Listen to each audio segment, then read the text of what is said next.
So, we might be getting closer to finding a massive icy planet beyond Neptune's orbit. Sorry Pluto, still not you.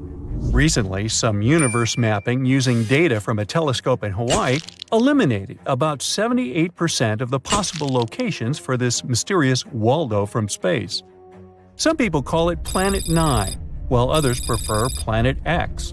Either way, it's been causing controversy since its existence was first proposed, and that is mainly because no study so far can answer the big question: does it really exist? If discovered, Planet 9 would rank as the 5th largest planet in our solar system, with a mass 10 times that of Earth. It's also theorized to be gaseous, like Uranus. The initial study on Planet 9, dating back to 2016, suggests that this colossal new planet orbits the Sun 29 times farther out than Neptune, which sits at about 2.8 billion miles.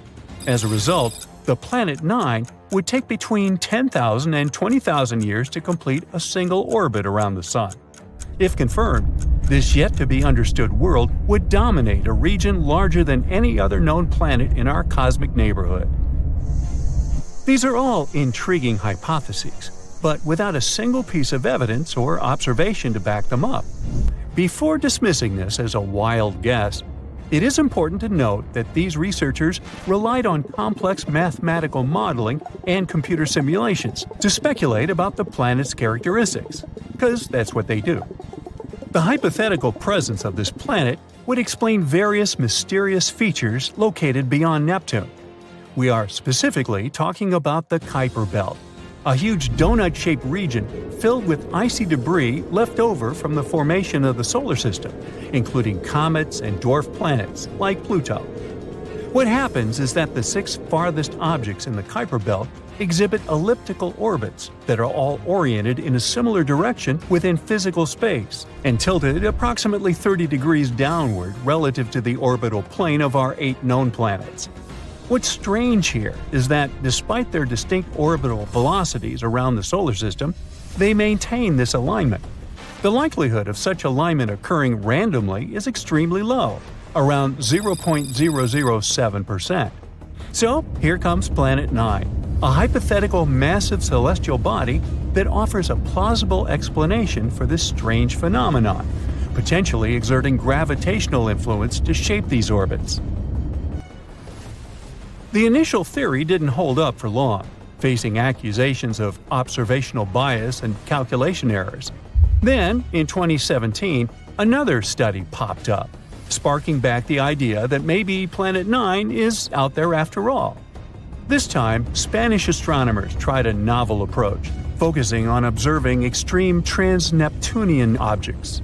These celestial bodies orbit the Sun in highly stretched elliptical paths, with average distances exceeding 13 billion miles.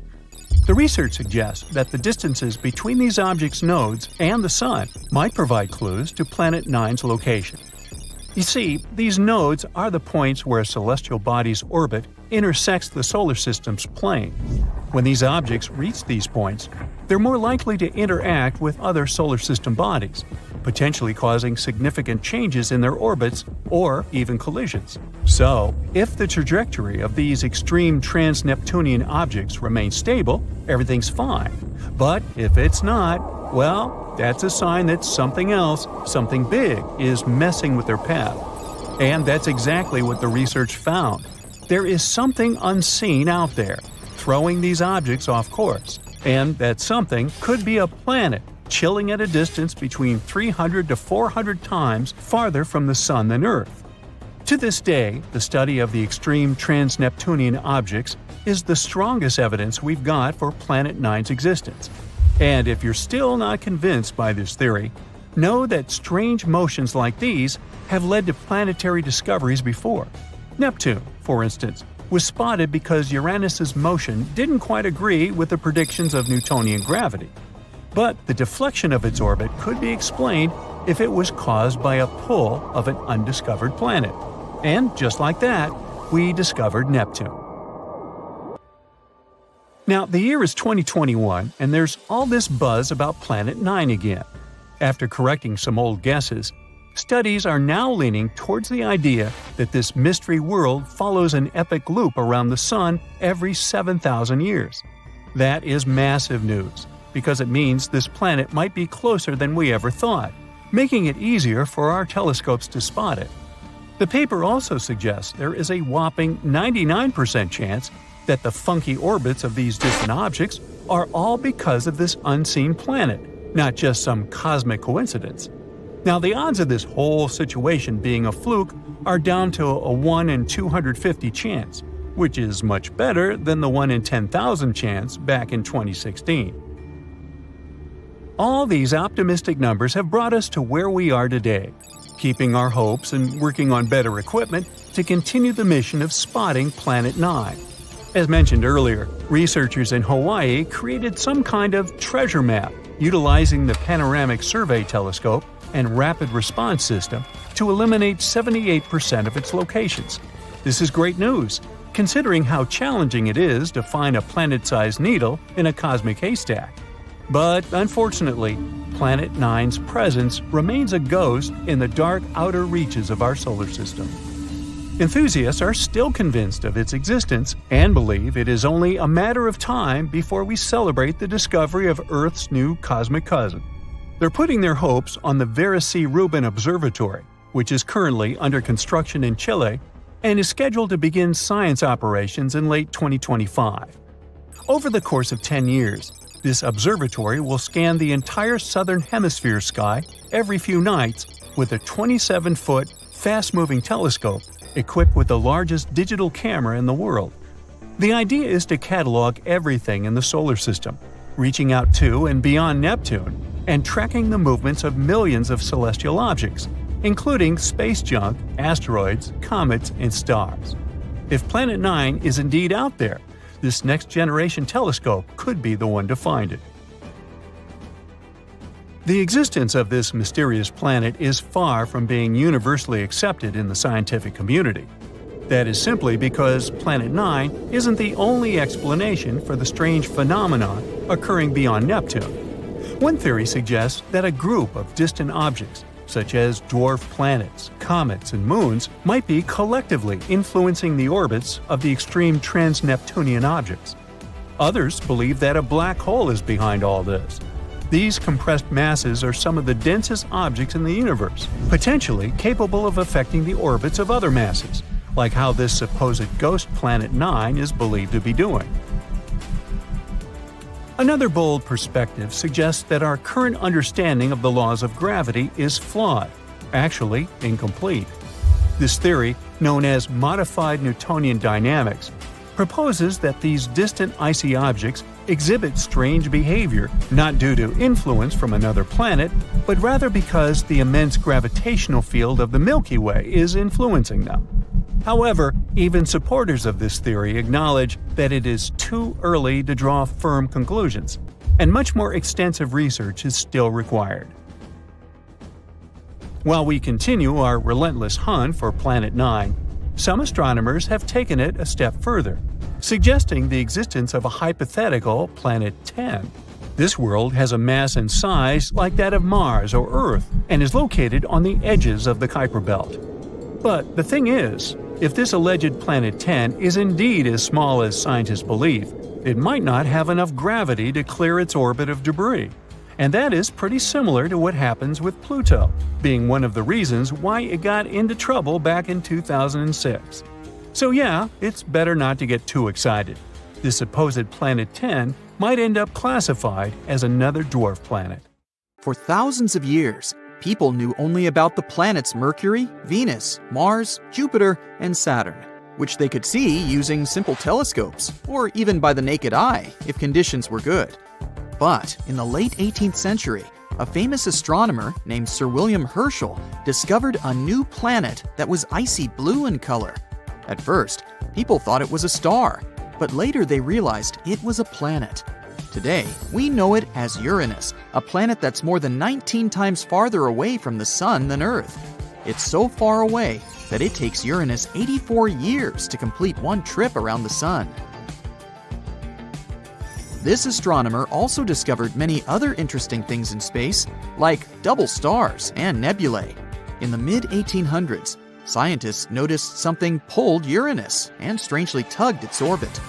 They thought there must be another planet out there, and they used math to predict where it would be. Finally, in 1846, they found Neptune using a telescope. It was too faint to see with the naked eye because it was too far away from the sun. It was all so exciting. Who knows how many other planets could be there, lurking in the darkness of our solar system? Back in the mid-1800s, astronomers noticed something unusual was happening in the sky. A small rocky planet named Mercury was behaving strangely. It didn't follow the predictable orbit that was expected of it. One of the astronomers was a brilliant French scientist named Urbain Le Verrier. He came up with a theory that there could be another planet in our solar system no one had yet discovered.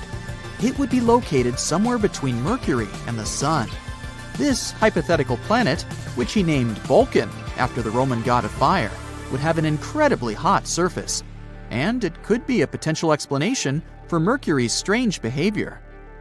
He never surely claimed Vulcan was really the one thing disturbing the orbit of Mercury. But, excited by the possibility of discovering a new planet, astronomers all over the world took the idea of Vulcan.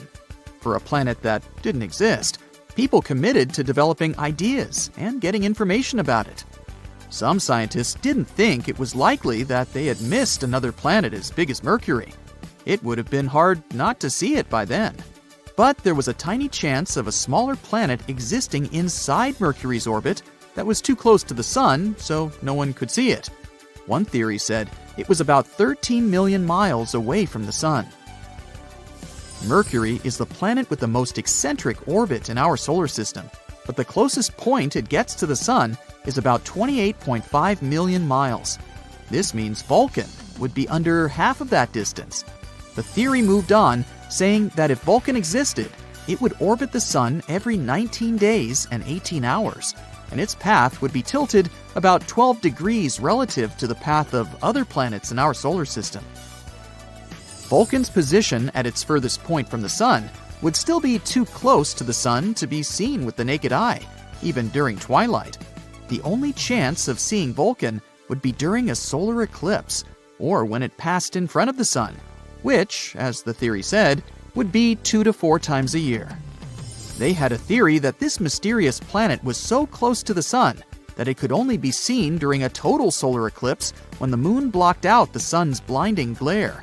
So, every time there was an eclipse, scientists would peer at the Sun, hoping to catch a glimpse of Vulcan. They were trying really hard, but no matter what, they couldn't find this mysterious planet. Some astronomers claimed to have spotted it during eclipses, but no one could ever confirm or find evidence for that. The theory of Vulcan was left waiting for some better times.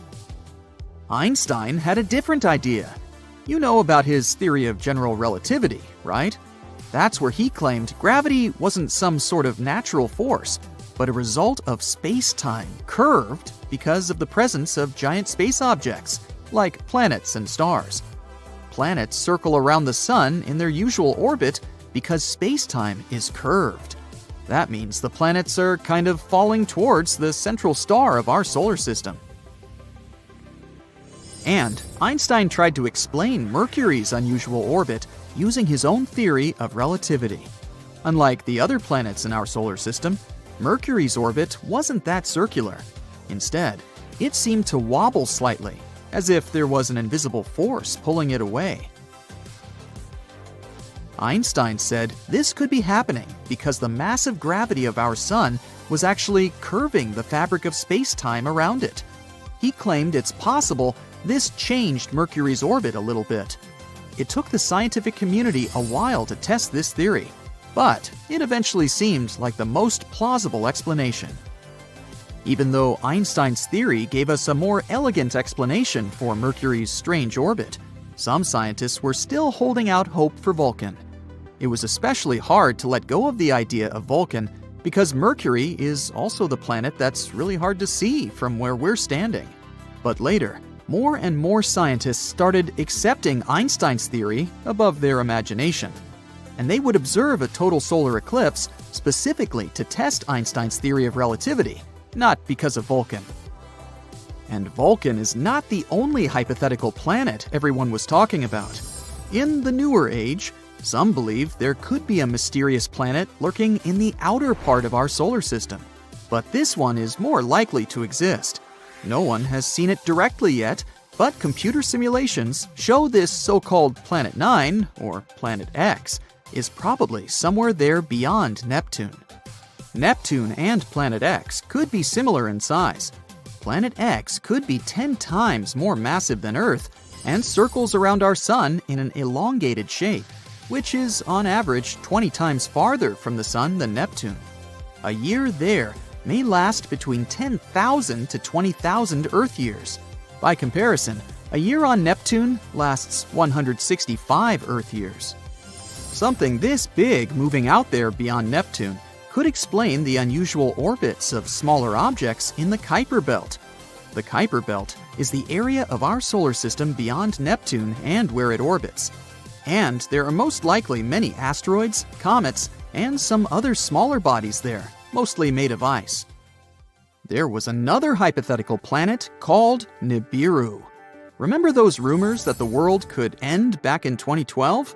One of the popular scenarios was Nibiru, which some claimed would hit our home planet at the end of the year. Of course, nothing happened. We're still here, all set and good, but the idea of Nibiru seemed interesting. Stories started in the 1970s when a man named Zecharia Sitchin mentioned Nibiru in his book, The 12th Planet, claiming it orbits the Sun every 3,600 years. But there's no chance a planet with such an eccentric orbit wouldn't disrupt other planets in our solar system with its gravity. And if it was really coming that close to Earth in 2012, we were supposed to be able to see it with the naked eye. Some simple calculations showed Nibiru would have been nearly as bright as Mars at its dimmest and brighter than the faintest stars you see from a city. Oh well, maybe we'll have more luck in the next 3,500 and something years. In 2011, a comet named Elenin appeared that many people thought could be Nibiru. But when you're looking at comets and planets through a telescope, you see they appear differently. A comet has a coma, which is a gas atmosphere, together with a tail, something a planet doesn't have. Plus, this comet didn't slam into the Earth. It came too close to our Sun and fell apart. The leftover pieces will continue moving on their way to the outer solar system for the next 12,000 years.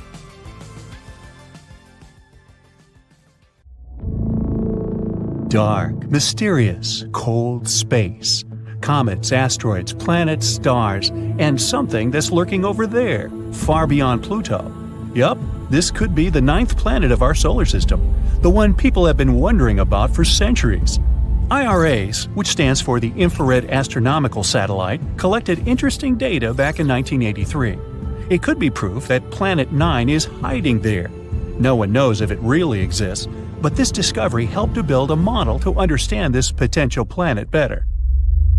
And in 2016, scientists found out that some small space objects in the Kuiper Belt were orbiting a bit oddly. The Kuiper Belt is the outer area of our solar system. It's a ring in the shape of a donut, filled with leftovers from the times when our solar system was forming. You can find this donut beyond Neptune. The objects in that region of space have weird orbits, almost as if a big body with strong gravity is pushing them away. Knock knock, Planet 9 again. The theory says it might be 5 to 10 times the mass of our own planet and up to 20 times further away than Neptune. The astronomical unit equals the distance between our planet and the Sun. Pluto is approximately 40 astronomical units from the Sun, but Planet 9, if it exists, is 400 to 800 astronomical units away. It would take 10,000 to 20,000 Earth years for this mysterious planet to make a single circle around the Sun. This makes it harder for us to catch this space body. There's a theory Planet 9 may have formed between the orbits of Jupiter and Neptune, similar to the rest of the gas giants in our solar system. The gravitational force of one of the two huge planets probably kicked it out of its orbit. Oh no. Then Planet 9 could get ejected further away from the 8 planets we know about. It ended up as some sort of icy waste, quite small at the beginning. But as time went by, Planet 9 has cleared its orbit of frozen pieces of rock and dust and finally formed into a real planet. Another theory says that this could be a planet another star lost on its way while it was passing near our solar system. In any case, Planet 9 probably doesn't reflect that much sunlight since it's so far away, and astronomers aren't sure where exactly they should look for it. Space is dark, mysterious, endless, obviously. But if we do find Planet 9, it will be the first solid proof there are more planets in our solar system than we thought. Moving on to an interesting exoplanet, located only 90 light-years away from us. An exoplanet is generally a planet located outside our solar system. This one has an atmosphere with water clouds. 1 year there lasts 24 Earth days, and the planet travels around a red dwarf star, which is way dimmer and smaller than our Sun. That's why, even though the planet is 8 times closer to its star than we are to our Sun, the temperature there is similar to that on our planet. This exoplanet has a size similar to Neptune. It's also less dense, which means it's mostly made of gas, unlike Earth, which is made of rock. The average temperatures there is 140 degrees, which makes it one of the coolest small exoplanets we've ever discovered. And the cooler the exoplanet is, the bigger the chance we'll find clouds in its atmosphere. Researchers have discovered more than 4,000 exoplanets, but all of them have been found within the Milky Way, at least until now. For the first time, astronomers may have spotted a planet outside our galaxy. They called it M51 ULS-1. The planet is located in the Whirlpool Galaxy, a distant spiral galaxy 28 million light-years away from us. There was once a huge but pretty young star that got stuck in a gravitational dance with something that could be a dense neutron star, the collapsed core of a giant star, or a black hole. The star's dance partner had incredibly strong gravity. It was feeding on the star, greedily ripping away its plasma. Then something unusual happened. An unknown, maybe even Saturn-sized object passed by and blocked this confrontation from our solar system. Now no one can see what is going on. But this could potentially be the farthest planet we've ever discovered. There's a newly discovered planet outside our solar system. As large as Jupiter, it orbits 2 stars. And, as we can observe it from our planet, it crosses in front of them both. The full circle around these 2 stars, which means 1 year, takes approximately 200 Earth days. On the day of the discovery of the previous planet, scientists also found it had an unusual companion. It's an extra-hot Jupiter with an ultra-tight orbit around its star. The year there lasts only 1.9 Earth days. This planet has a weirdly shaped orbit. Also, it travels in the opposite direction from the rotation of its star. If you could travel 57 light-years away from our planet, you'd see something pink lurking in the darkness. As you get closer, it becomes bigger and more fascinating. Yup, it's a magenta-colored planet. A few billion miles away from its sun, this guy is one of the youngest planets scientists have discovered. It's only 100 to 200 million years old. It's made of pink gas, similar to our Jupiter. So if you could fly closer to its surface, this gas would envelop you like a thick fog. You're coming closer and going deeper, and the gas is becoming darker, getting a reddish shade. And look at the planet's core. It's super hot. Because of its high temperature of 460 degrees Fahrenheit, this planet is like an oven. The heat is the reason the planet glows so brightly. You'll also notice the sky is hazy pink, with clouds made of droplets of frozen water, similar to ours. There is another exoplanet half as massive as Earth, which is one of the smallest planets we've ever found outside our solar system. It has a diameter of 5,600 miles. For comparison, Earth's diameter is 7,900 miles. The planet in question is mostly made of iron, similar to Mercury. Mercury has a massive iron core and a very thin crust, which makes it an oddball in our solar system. At its early stages, it collided with some space body at least once. That collision pulled its outer layers away, which is why only the firm iron core remained. Maybe this exoplanet participated in a huge space crash too. That's what probably took away the planet's mantle and left mostly its iron core. Or maybe this is just a remnant of a gaseous planet that used to be the size of Neptune. The atmosphere of the planet could be blown away by, let's say, a huge amount of radiation coming from the star. This planet is only 31 light-years away from us, and the day there is less than 8 Earth hours long. The planet is only a little bit bigger than Mars. People aren't likely to ever settle in that place because of its extreme temperatures that go up to 2,700 degrees Fahrenheit. There might even be molten lava on the side of the planet that faces its star. Such temperatures are high enough to evaporate any atmosphere, so this planet might have had one in the past. Generally, gas giants like Jupiter can't support life because they have extreme weather conditions, temperature, and pressure, and there are no building blocks that might create life. But smaller terrestrial planets, such as, Earth, have more key ingredients like oxygen and liquid water. Plus, they have more temperate weather and other conditions. And still, not all of such planets support life, of course. It's not easy to find a planet with similar conditions as the ones we have on Earth, or at least the conditions that would allow life to develop there. But meet Kepler-22b, one of our most promising findings. It's 600 light-years away from us, twice bigger than our planet, and with temperatures of about 72 degrees Fahrenheit. This is a so-called super-Earth. It's a category of planets unlike any we have in the solar system. They're more massive than Earth, but still lighter than ice giants such as Uranus or Neptune. Super-Earths can consist of rock, gas, or a mixture of these two. Kepler-22b is within the habitable zone of its parent star, which is less bright than our Sun. The planet probably has a rocky core. It may have an ocean, but it doesn't host any life. At least, we don't know about it yet. While we may think of ourselves as advanced after catching a glimpse of the 8 planets of our solar system and their 200 moons, we really have little idea of what's out there.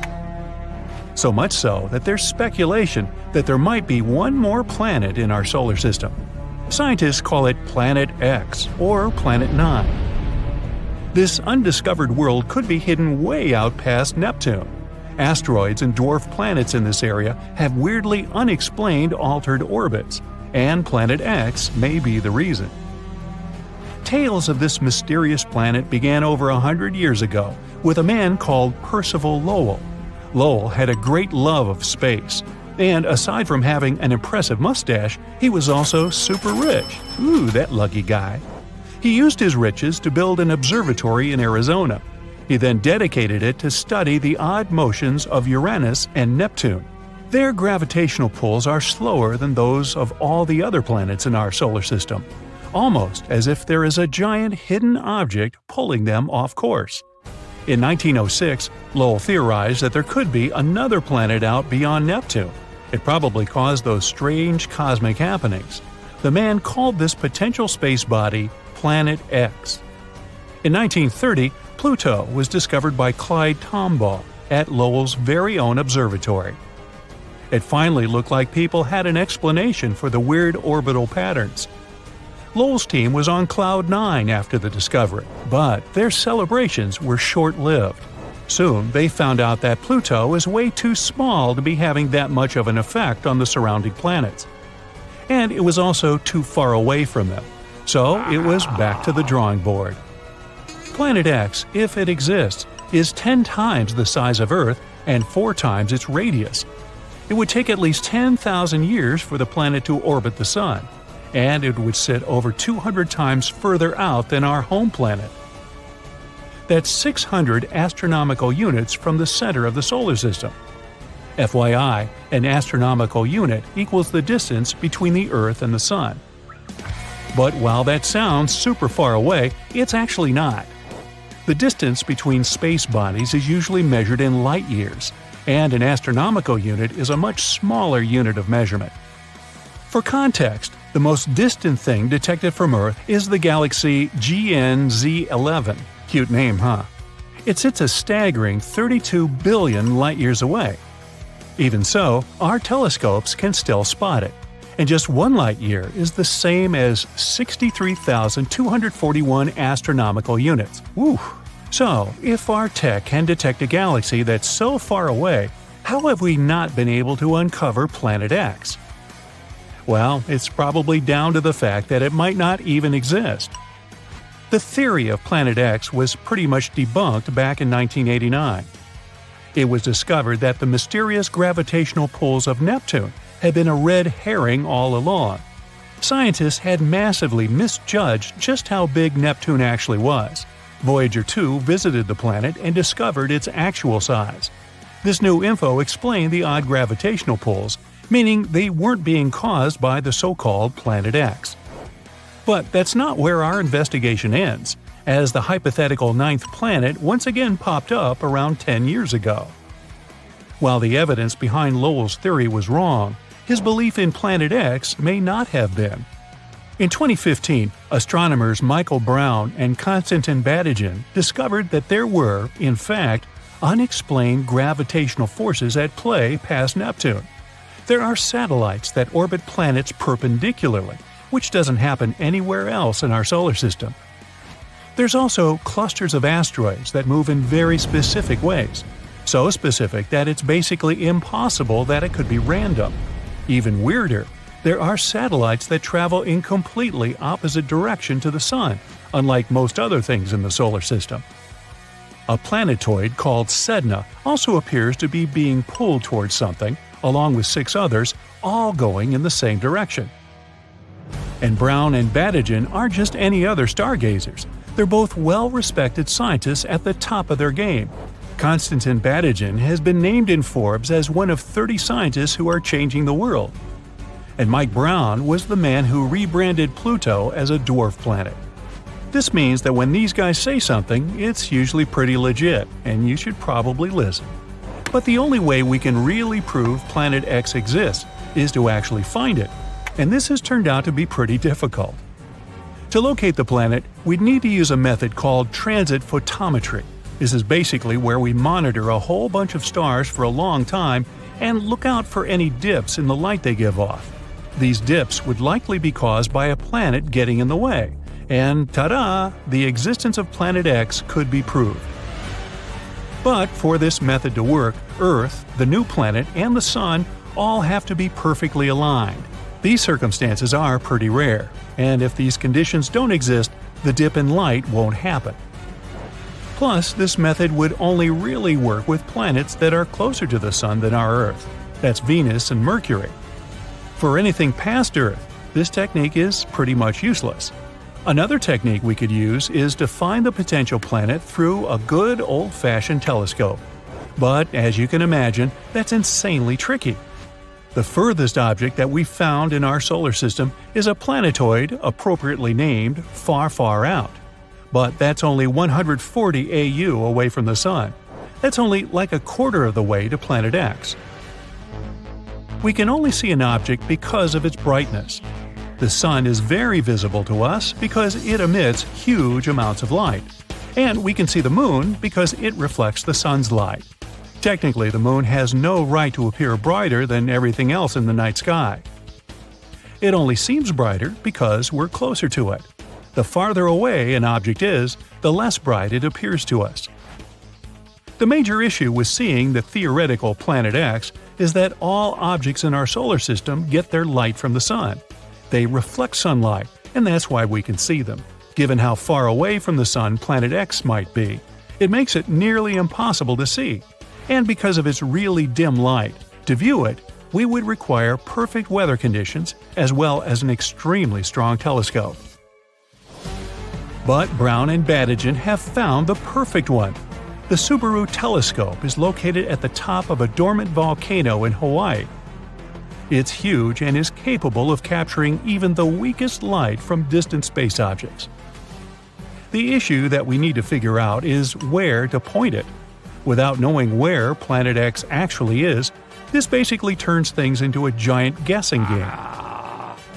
There are also only around 3 nights every year when the conditions are clear enough to see the hypothetical Planet X. It's difficult, but not impossible.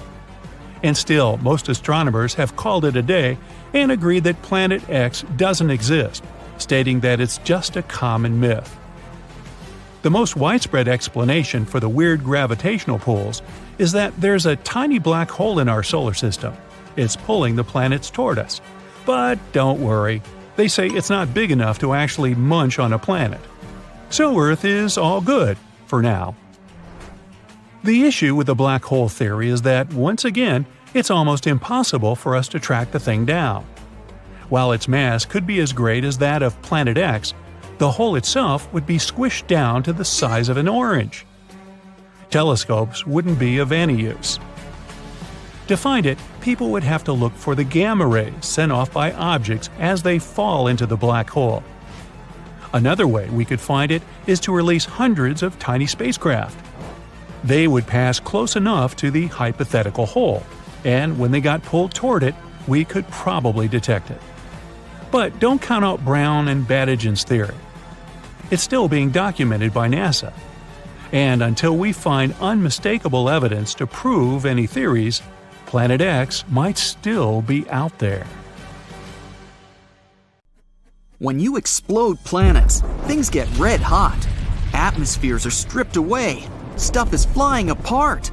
Everything collapses. The world becomes brighter than a dozen suns. You squeeze your eyes shut and cover your ears. Your hair stands on end. The sheer power of a cosmic blast is terrifying. Some time before the explosion, you're hovering in almost complete darkness. Below, you see the moon, or what you think looks like the moon. The surface of this light-colored sphere is pockmarked with craters left by meteorites. You see huge, steep hills stretching for miles. It's Mercury, and right now, you're going to explode it. As if in slow-mo, you watch the planet fall apart. And then, in the blink of an eye, you see a wall of debris closing in on you. First, giant chunks of rock. Those are all that's left of the planet's solid crust and rocky mantle. The appearance and structure of the debris flying in your direction changes. Now, the stuff looks liquid, like splashes of quicksilver. That's Mercury's metallic core bursting apart. It used to take up 85% of the planet's volume. And finally, it's a firework of solid pieces again. It's the planet's solid core. The explosion is so powerful, it knocks Earth into a different orbit. The sun hiccups and swallows down an enormous cloud of dust. That's everything Mercury has left behind. But don't worry, our solar system won't lose any planets. This whole explosion thing is only a temporary experiment. Once you're done watching the show, you press another button, and the planet gets back together, as if you've hit rewind. You approach the next planet on your way. Its surface is hiding under a super dense atmosphere made up of carbon dioxide. If you decided to land on Venus, you'd watch thick clouds of sulfuric acid pass by. You'd see the planet's surface, reddish-brown, dry, and incredibly hot. You'd probably walk across flat, smooth plains, covering 2/3 of the planet's surface. You'd gawk at volcanoes littering Venus, all 1,600 of them.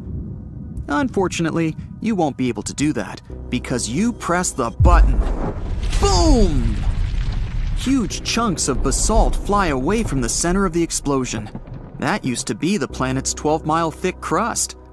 Then you spot bright burning meteors flying towards you at incredible speed. Those are chunks of Venus's molten rocky mantle. The fire rain seems endless, maybe because the mantle was 1,200 miles thick. But that's not the most massive part of the planet. The power of the explosion forces apart Venus's metallic iron core. This core used to be twice as wide as the mantle. You reach the blue marble of your home planet. What will its insides look like, scattered in space? From above, Earth looks pretty. 71% of its surface is blue, because of all that water, seas and oceans. There are also areas of green, yellow, and brown and white swirls. You press the button. The planet bursts apart in a hailstorm of rocks. They're what's left from Earth's thin crust and much, much thicker mantle. It used to take up nearly 84% of the entire planet's volume. You see the rocky rain change into something way more liquid. It's scorching hot iron and nickel that used to make up Earth's outer core. The metals weren't under enough pressure to be solid. The bang is so powerful that it takes apart Earth's inner core. It used to be a solid ball of iron and nickel. After the pieces fly apart, they follow their own orbits around the sun. The most massive chunks crash into the moon, and some travel further and get swallowed by our star. You can't linger. the red planet is waiting for you. The surface of Mars is covered with rusty-colored dust. The thickness of the dust layer varies from area to area, but in most places, it's 7 feet thick. The ground is colored gold, brown, tan, and even greenish. The hue depends on the minerals that make up the soil. The planet's surface is rocky. It's covered with dry lake beds, craters, volcanoes, and canyons. Bang! Mars is a rocky planet. You have to dodge mountain-sized chunks of crust made up of volcanic basalt rock. What you see next looks as if you've blown up huge amounts of soft, rocky toothpaste. That used to be Mars's mantle, composed of oxygen, silicates, and other minerals. And then, the flying pieces get solid again. It's the planet's core's turn. It was solid, made mostly of iron, nickel, and sulfur. Billions and trillions of fragments of all sizes, from a small moon to pieces several feet wide, get launched in all directions. But only very few parts have enough momentum to leave the solar system. The whole event slightly changes Earth's orbit, and the temperature on our planet goes up by 18 degrees Fahrenheit. You leave rocky planets behind and close in on the first gas giant on your way. It's Jupiter. Thick brown, yellow, red, and white clouds hide its surface. They make the planet look colorful and beautifully striped. You hit the button. This time the view is different. Instead of chunks of solid crust, you see jet streams of gas accelerating from the planet's center. It's what used to be Jupiter's atmosphere, made up of hydrogen and helium gas. In no time, the matter hurtling away to space turns liquid. That's hydrogen changing its form under immense atmospheric pressure closer to the center of the planet. A bit later, the liquid is already a mixture of metallic hydrogen and helium. And finally, something solid. It was probably Jupiter's core, 14 to 18 times the mass of Earth. The gas giant's diameter was about 90,000 miles, but the blast lasts no more than half a second. The explosion of Jupiter is so strong, it evaporates smaller planets like Mars and Earth. The sun remains pretty much untouched. It gets hotter and kinda unstable for a bit, but it doesn't last long. The next gas giant on your way is Saturn. At first sight, it looks as if the planet has a surface. The seemingly solid yellowish-brown sphere is surrounded by layers of clouds. Saturn's trademark rings are awesome and colorful, gray, beige, and tan. They're actually groups of tiny ringlets that are made up of floating chunks of water, ice, rocks, and dust. These chunks range in size from specks to massive skyscraper-sized pieces. While orbiting Saturn, they keep colliding, and larger pieces get shattered. You're surprised to see that the rings aren't perfectly round. They have bends caused by the gravitational pull from the nearby moons. 53 of them are confirmed. Titan, an icy world bigger than our moon and even Mercury, is the largest. What you see looks eerily similar to what happened when you exploded Jupiter. There's only one difference. Saturn's rings break apart, sending rocks and ice flying into space at incredible speed. The largest pieces crash with the planet's moons, wiping away the smallest of them. You see streams of gas, mostly hydrogen and helium, with a bit of methane, ammonia, and water. They're moving at breakneck speed away from where the center of the planet used to be. After that, splashes of liquid matter. That's liquid hydrogen that later turns metallic. And finally, the chunks of the solid core made up of rocky materials. You're looking at a beautiful blue-green sphere of the ice giant Uranus. The planet gets this unusual hue when the light from the sun gets reflected off the planet's surface. Plus, Uranus's atmosphere is mostly hydrogen and helium, with traces of methane gas that absorb the red light. Anyway, bang! This time, it's massive blobs of ice that are hurtling in your direction first. They used to be the part of the planet's ice mantle that once made up 80% of the planet's volume. But why does this ice look liquid? On Uranus, frozen liquid isn't solid like on Earth. Ice is a hot, dense fluid made up of water, ammonia ice, and methane. It's often called the water-ammonia ocean. After the bizarre ice rain, you see solid pieces of the planet's rocky core. It used to be small, no more than half the Earth's mass. Some of Uranus's moons get pulverized in the explosion, and several even get ejected out of the solar system. The explosion also slightly shifts Neptune's orbit. And the last planet on your way, Neptune. It looks blue because of a layer of swirling gas and permanent clouds. No time to linger. Boom! The planet doesn't have a solid surface. That's why, after pressing the button, you see Neptune's liquid mantle bursting. It looks like a water-filled balloon thrown down from the 50th floor. This sends splashes of water, ammonia, and methane ices away into space. It's followed by lava-like remains of the planet's mantle. It used to be liquid, red-hot, and rich in methane, ammonia, and water. That's what's left from Neptune's solid core, made up of iron and other metals. Is that Earth you can see at a distance? Right.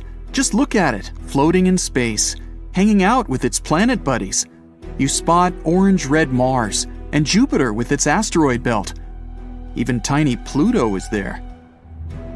All these planets keep their distance from each other, moving along in their own orbits. They're not very social, you see, but that's a good thing. It would cause nothing but trouble if they started to bump into each other. But even though there are others, Earth is the only planet we know that has life. And we've even figured out why. It's because it was lucky enough to appear in the best spot in our solar system, in the Goldilocks zone. Scientists say the key ingredient for life is water. But, well, there's water on Mercury. This planet has deposits of water ice at its south and north poles, but only because those places never see the light. Everywhere else, water simply evaporates from the surface of the planet.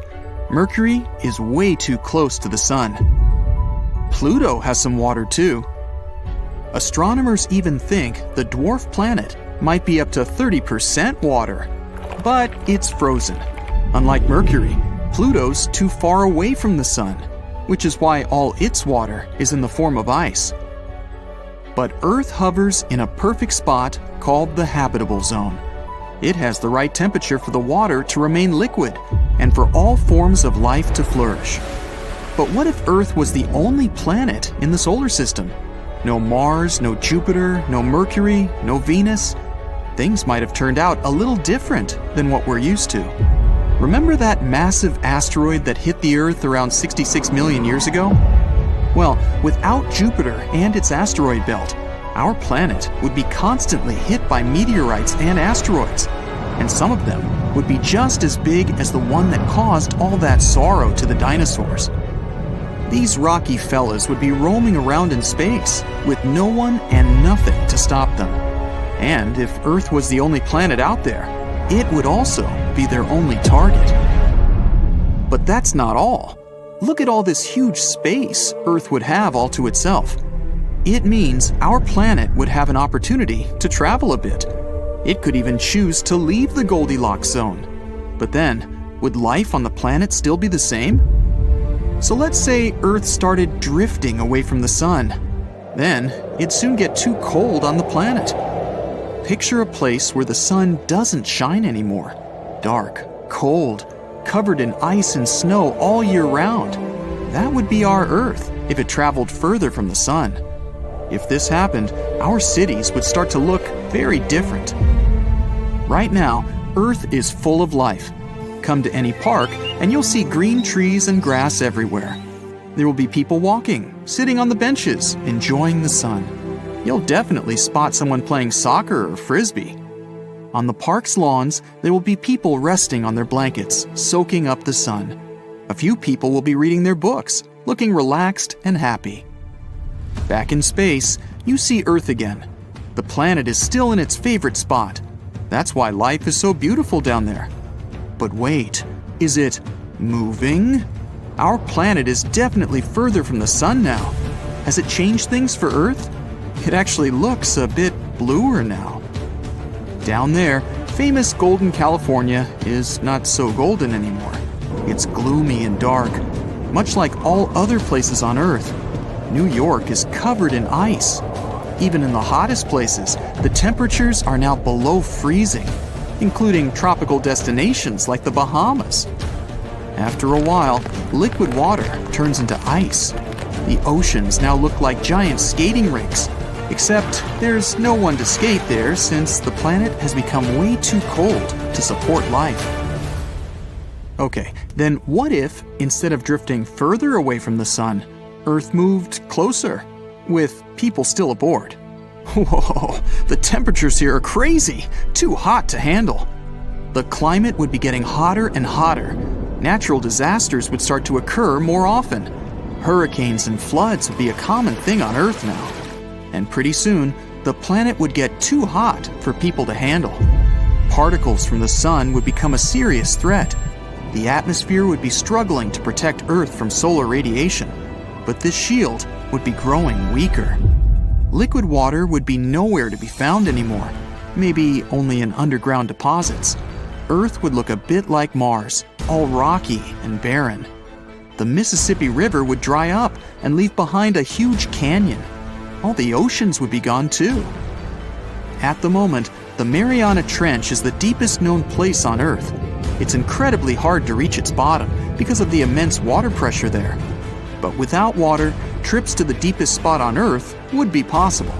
It would help people uncover some more of Earth's secrets. If people still lived on the dry and scorching hot planet, that is. In other words, if someone was to explore Earth after the planet had moved closer to the sun, everything would be completely different. But what if Earth didn't move at all and everything remained the same? The only difference, there would be no other planets around us. It would change the way people explore space. Sure, there would still be navigation, communication, and weather satellites, and maybe space telescopes. But there wouldn't be any other space objects close enough for people to send missions there. This would affect the future too. If people had no desire or opportunity to go to space, they would invest in their home planet. They would build sky cities instead of looking for other planets to colonize. These days, if you get a state-of-the-art telescope, you'll see distant stars and other planets. The better the telescope, the more detail there is for you to see. But with no other planets out there, the picture of space wouldn't be so exciting. Stars would still be visible, and you might even spot a meteorite or two. And you'd definitely see the moon, but that's about it. Space agencies would mostly be focused on keeping Earth secure, mainly because asteroids would become frequent visitors. To protect the planet, scientists would have to figure out ways to get rid of them. Like a massive laser beam. When turned on, it could go all the way to the moon and even further. Instead of building rockets to explore space, SpaceX and NASA would be in the asteroid clearing business. People wouldn't even think of trying to contact other civilizations. If there were no planets similar to Earth, they would consider it a wasted effort. This means no radio signals being constantly sent out to space. A curious fact, in February of 2008, the Beatles song Across the Universe was beamed into deep space. It was done to celebrate both the song's 40th anniversary and NASA's 50th anniversary. In the 70s, people also sent a radio signal out into space. It contained some basic information about humans and the solar system. But it was more a feat of strength for technology than an attempt to contact any alien buddies we might have. With no planets around, the world of sci-fi would change too. There would be no more movies about deep space exploration. No massive spaceships and rockets would appear on the big screen. And since there would be no expeditions to other planets, no rovers would be sent to space to look for signs of life and explore new worlds, like what the rovers on Mars are doing right now. People would concentrate more on their own planet. For example, they would begin to explore its insides.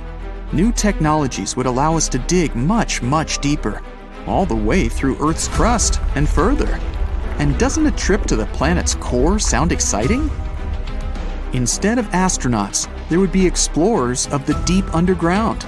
New drilling technologies would be invented to make the digging process more effective.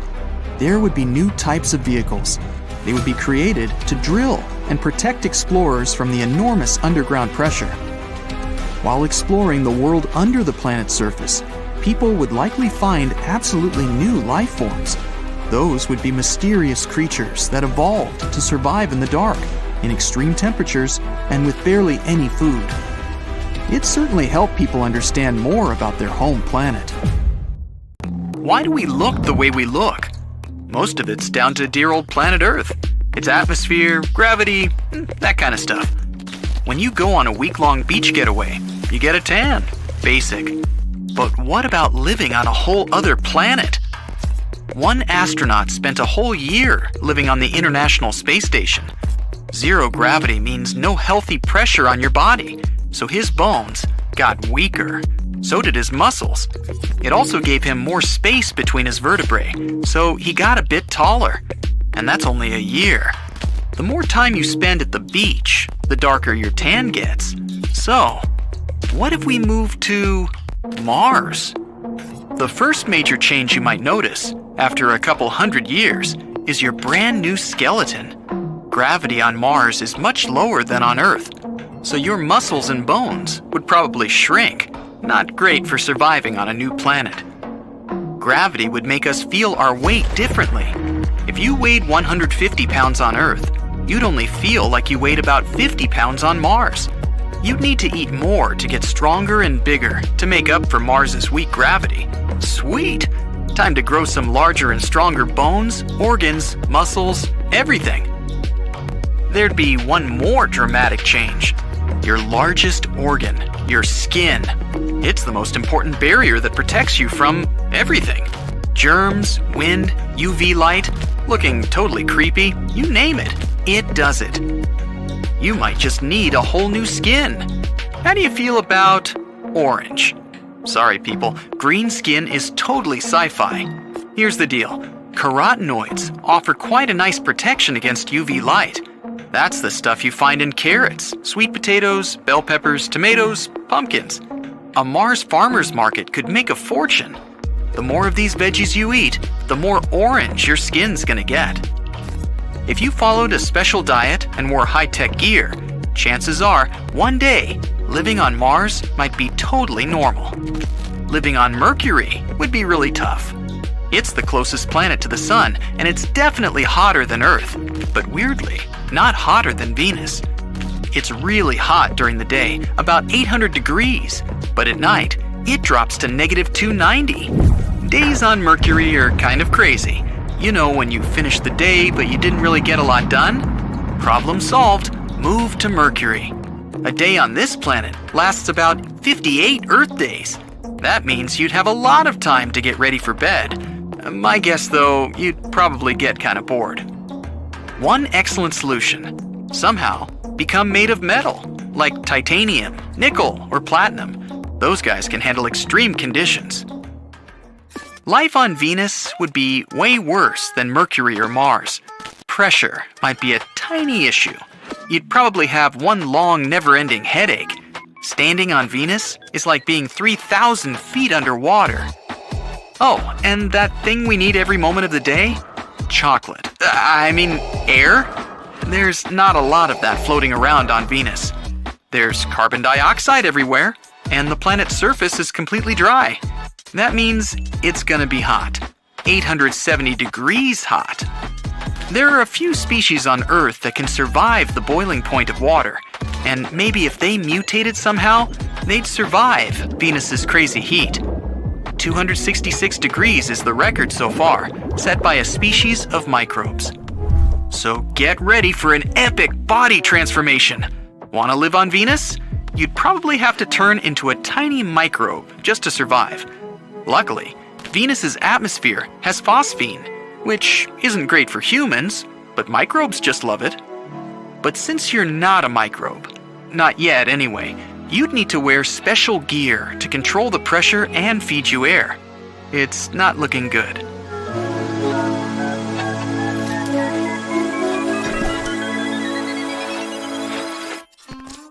Maybe it'd be easier on Jupiter. Yeah! No, it's got no solid land. This planet's made of hydrogen and helium, and is known as a gas giant. Unlike Saturn, you'd probably end up just floating around on it. It's like a giant cloud, and if you ever managed to land, it'd be like walking through a super thick fog. Temperatures fluctuate a lot here. It's freezing on the surface, and the atmosphere can be super hot below the surface. We don't really even know. If you lived on Jupiter, there'd be no spoken languages. The gas planet absorbs radio waves, so even if you could speak, no one would hear you anyway. And there'd be no music, so no dance parties. What's the point? People would have to communicate in sign language. Great! But it's not. The atmosphere on Jupiter is wild. All kinds of winds and gas clouds. You probably wouldn't even be able to see anything. So that's not gonna happen. Still, Jupiter is awesome to look at. It's so big that it can fit all the other planets in our solar system inside it, with room to spare. A trip to Saturn will set you back about a decade, and it'd be a big old waste of time. Saturn's mostly made up of layers of gas. It has no solid surface, so farming, building, or any other normal Earth activities are out of the question. Before landing on Saturn itself, you'd probably want to explore those iconic rings around it. You'd fail though, because the rings are made of millions of ice sprinkles floating in space. That's pretty hard to walk on. You might have thought that Saturn was going to be a good fit for you. Some layers of this gas giant sphere actually have quite a nice temperature. If you dive into Saturn, you'll get to a layer with liquid molecules and a cool 32 degrees. That's like northern Canada, Alaska, Sweden, except that you can't walk on it. Anyway, it's only one minor layer, and the rest of the planet is insanely cold. So I guess if you still want to live on Saturn, you've got some work to do. No biggie, you just gotta turn into a snowball or something. What about Uranus? Time is kinda weird on Uranus, so if you're out that way looking for a nice vacation spot, definitely choose this planet. A 2-week getaway on Earth lasts 3 years on Uranus. There's even a sea if you're up for a beach vacation. The only problem is that it's made of ammonia, that gross-smelling stuff they use for cleaning. But watch out where you land. If you get it wrong, you might end up spending a whole year without any sun. How would you change if you had to spend a whole year in the freezing dark Uranus winter? We'd need bigger eyes to see in the dark, plus more of that thicker skin to keep the cold out. We might even develop a new hearing system, like dolphins have. Neptune. It's another gas planet, but scientists think there's probably a dense core inside. If you took the plunge to live on Neptune, you'd probably turn into a space reptile or cosmic fish, endlessly floating around on the surface. Gravity on Neptune is just a little bit stronger than on Earth. Still, it'd be really hard to stay in one place. The wind there is super strong. You'd have to be much heavier to resist it. Time to eat again, woohoo! But this planet's really impossible to live on. Scientists don't even want to send another spacecraft there. Welcome to Pluto. Freezing cold, tiny, and super far away. Doesn't sound too exciting. It's even smaller than our moon. It would be so hard to stay on the planet. No more trampoline parks, people. You'd probably have to build yourself a huge machine that would spin you around, sort of a fake gravity machine. Still, you try spinning around all day, you'd need a brand new nervous system to avoid feeling queasy all the time. But Pluto's not all bad. There's a liquid water ocean beneath the surface, and ice mountains. If you got yourself a highly trained crew and a bunch of expensive gear, and regular supplies from Earth. Nah, too much hassle. Spaghettification. Wonder if you can choose your own sauce? It's actually something you might experience if you ever tried to live in a black hole. It's the process of squeezing objects, like you, into long, thin cosmic strips. So, good news, you'll get much taller. Bad news, you'll be thinner than a single human hair.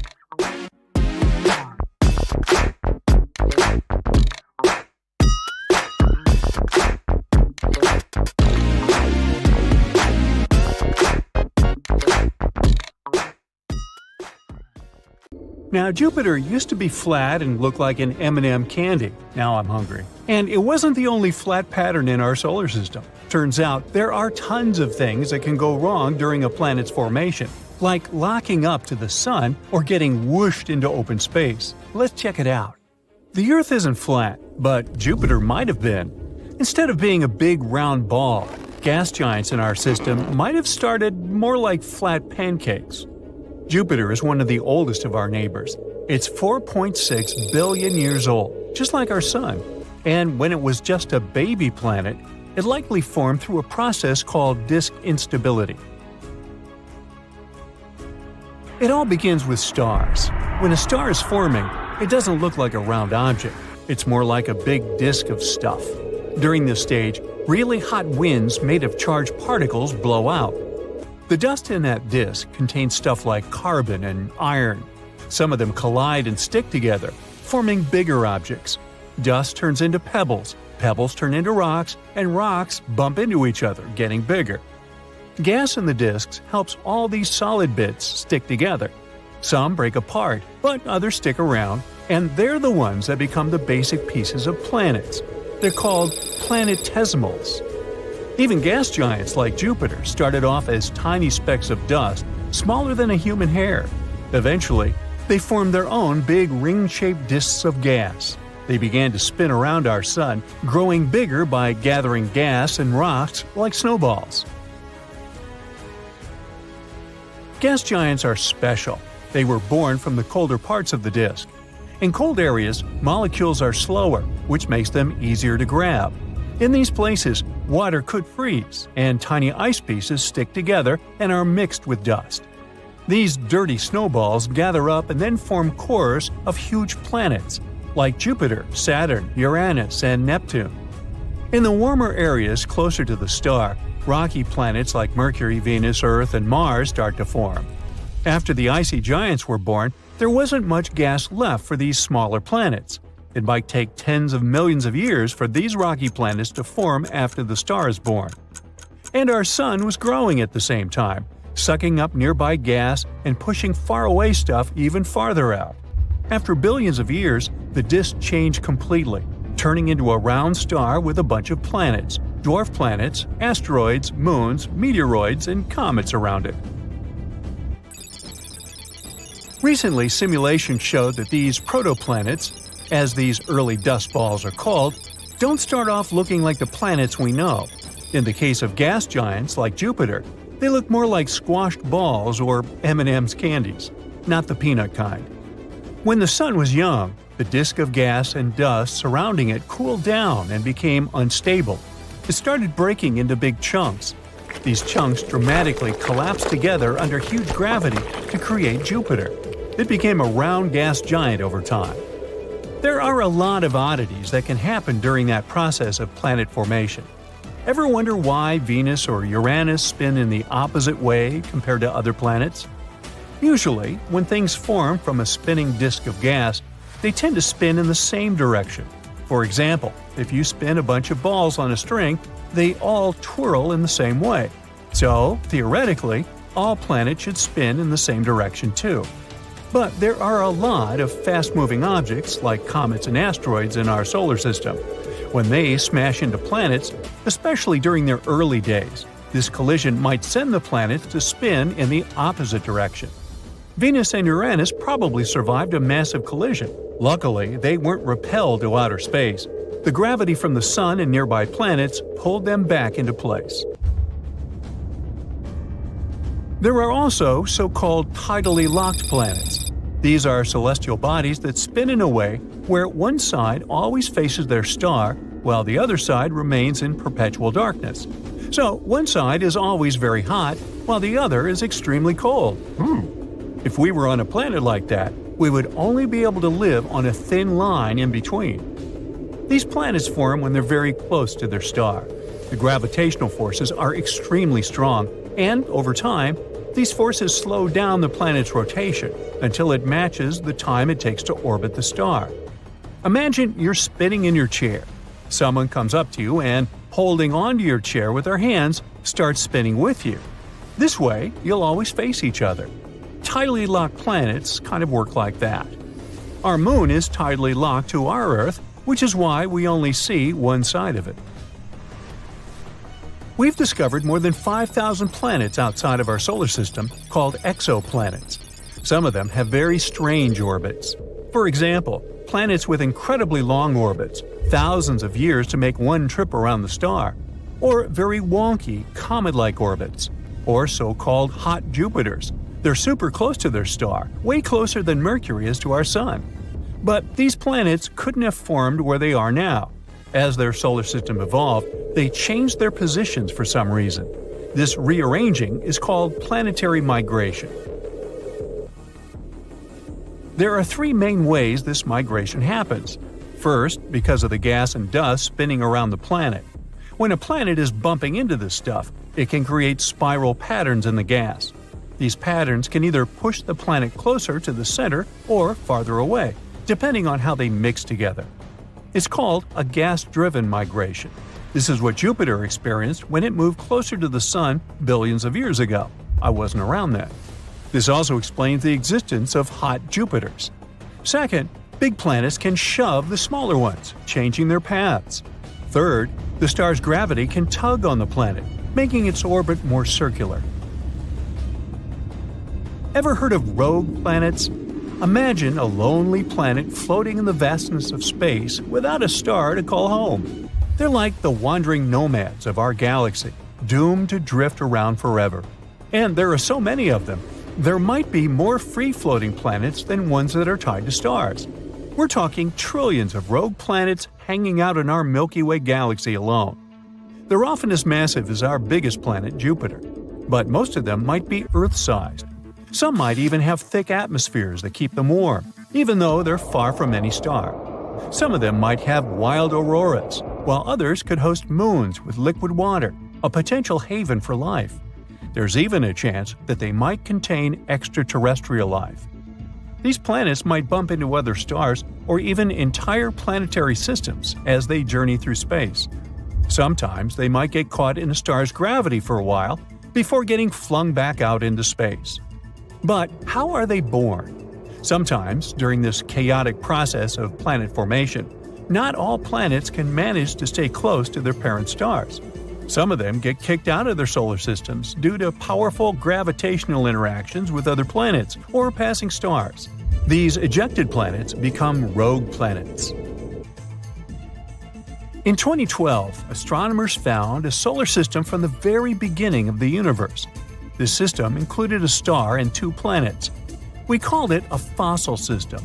The star is super old, about 13 billion years, almost as old as our entire universe. It was mostly made of just hydrogen and helium.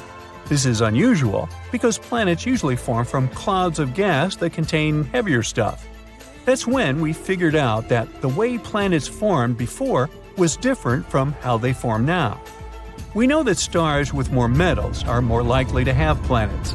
In astronomy lingo, metals means any chemical element other than hydrogen and helium. But in the early universe, there weren't many metals. Most of them were created inside stars and then spread out into space when those stars blew up. So, when did the very first planets form? This newly discovered system helps answer these questions. Its two giant planets are orbiting a star that's incredibly low in metals and extremely old. This should be really rare, if not impossible, but they exist. This means that maybe there are more planets in metal-poor systems than we thought. Studying them will help us learn more about the history of planet formation.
Now imagine all the living things on Earth, like plants, animals, and microbes, as a giant team working together. They have different jobs, but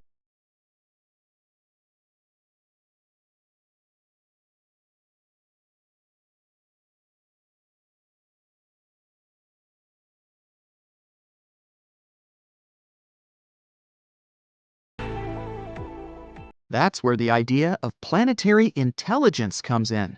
Just like individuals and groups can be intelligent, so can an entire planet. Researchers believe we should measure the planet's intelligence by its ability to keep itself going forever. And just like how humans need to work together to survive, a planet's collective intelligence is measured by the capacity of all the life on it to work together towards this same goal. It's like the planet is a complex system that knows how to take care of itself. Like forests. They can share nutrients through their secret underground networks of fungi. This helps all the trees stay healthy. We can obviously learn a lot from forests. If we jump into the fantasy universe while looking for intelligent, conscious planets, we'd definitely choose Mogo from Green Lantern. It's a specific planetary entity that can do things like changing its weather and altering gravity, plant growth, or some other surface conditions. Or how about the stunning Pandora from Avatar? Do you remember the fascinating scenes of flora and fauna there? With organs that might remind you of tentacles. They enable creatures to interlink with each other on a neural level.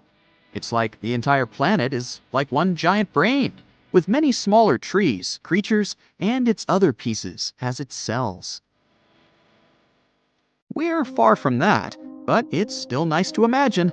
At the moment, our civilization is in the stage scientists named an immature technosphere. That means we're still too focused on using technology that doesn't always do good for our planet. We don't have a planetary intelligence or a collective understanding of what needs to be done to do better for our planet. Instead, we're all just doing our own thing. I mean, we're not at the worst stage. Researchers have come up with 4 stages of Earth's past and future to explain how planetary intelligence could impact the long-term future of humanity. The first stage is what we call the immature biosphere. It's when life first started on Earth, billions of years ago. Only microbes were there on the bare land without any vegetation.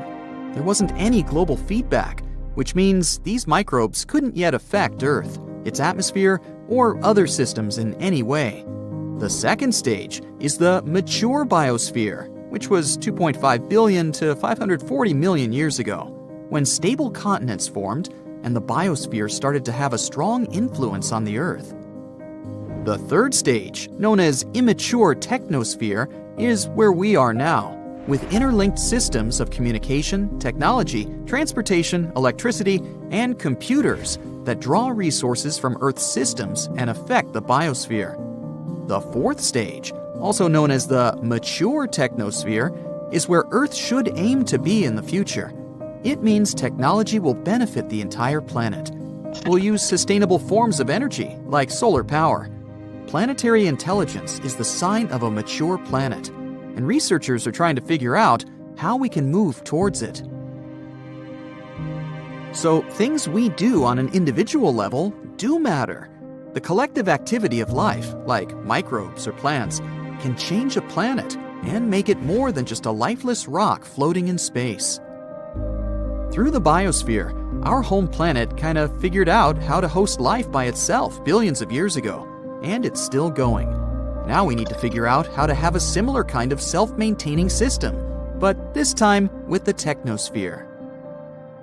It's hard to imagine planets could generally become sentient, like Pandora, or some other imaginary conscious world out there. There are a few reasons for that.